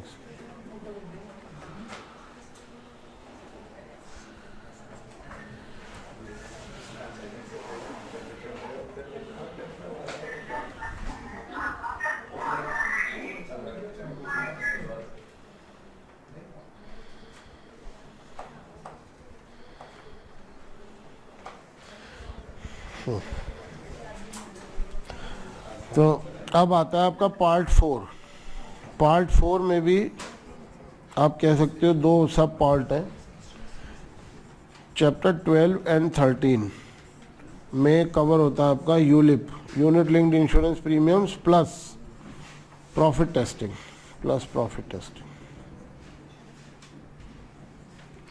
और प्रॉफिट टेस्टिंग का क्वेश्चन इनमें से किसी भी पॉलिसी के ऊपर बनाया जा सकता है।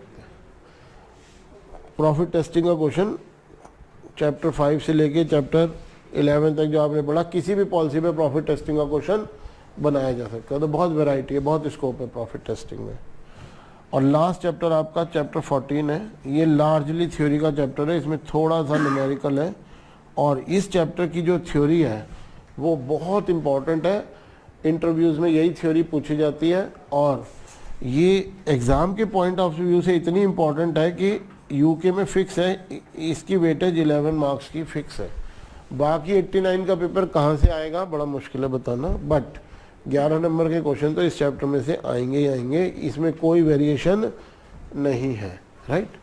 Because the view is that your calculation may be correct but it may be misdirected, right? Basic concept, basic understanding आप गलत है, आपकी मिस अप्लाई कर रहे हो। कैलकुलेशन सारी सही कर रखी है, कंपनी का क्या होगा? कंपनी डूब जाएगी, राइट? तो कैलकुलेशन, नंबर क्रंचिंग से ज़्यादा ज़रूरी है राइट कॉन्सेप्ट की अंडरस्टैंडिंग, और वो आप ज़रूर पढ़ो और अच्छे से पढ़ो। इसके लिए इन्होंने आपको ये इंसेंटिव दे रखा है, 11 नंबर लेना। 11 नंबर बहुत बड़ी चीज़ होती है प्रोफेशनल एग्ज़ाम में, राइट? तो ये आपका सिलेबस है, 14 चैप्टर्स है, ये स्ट्रक्चर है। बहुत आसान सब्जेक्ट है, मैं फिर रिपीट कर रहा हूँ। कॉन्सेप्चुअली, एनालिटिकली ये हैवी सब्जेक्ट नहीं है, बहुत ज़्यादा दिमाग पे जोर नहीं डालना पड़ता, पर माइनर मिस्टेक्स होने का स्कोप बहुत जगह है और उसकी वजह से आगे का सारा काम स्पॉइल हो जाता है और उसके लिए प्रैक्टिस चाहिए। दूसरी बात, कॉन्सेप्ट इंटरलिंक्ड है, एक के ऊपर एक बिल्डअप होते चले जाते हैं, इसलिए आप बैकलॉग ना रखो, ये एडवाइजेबल है।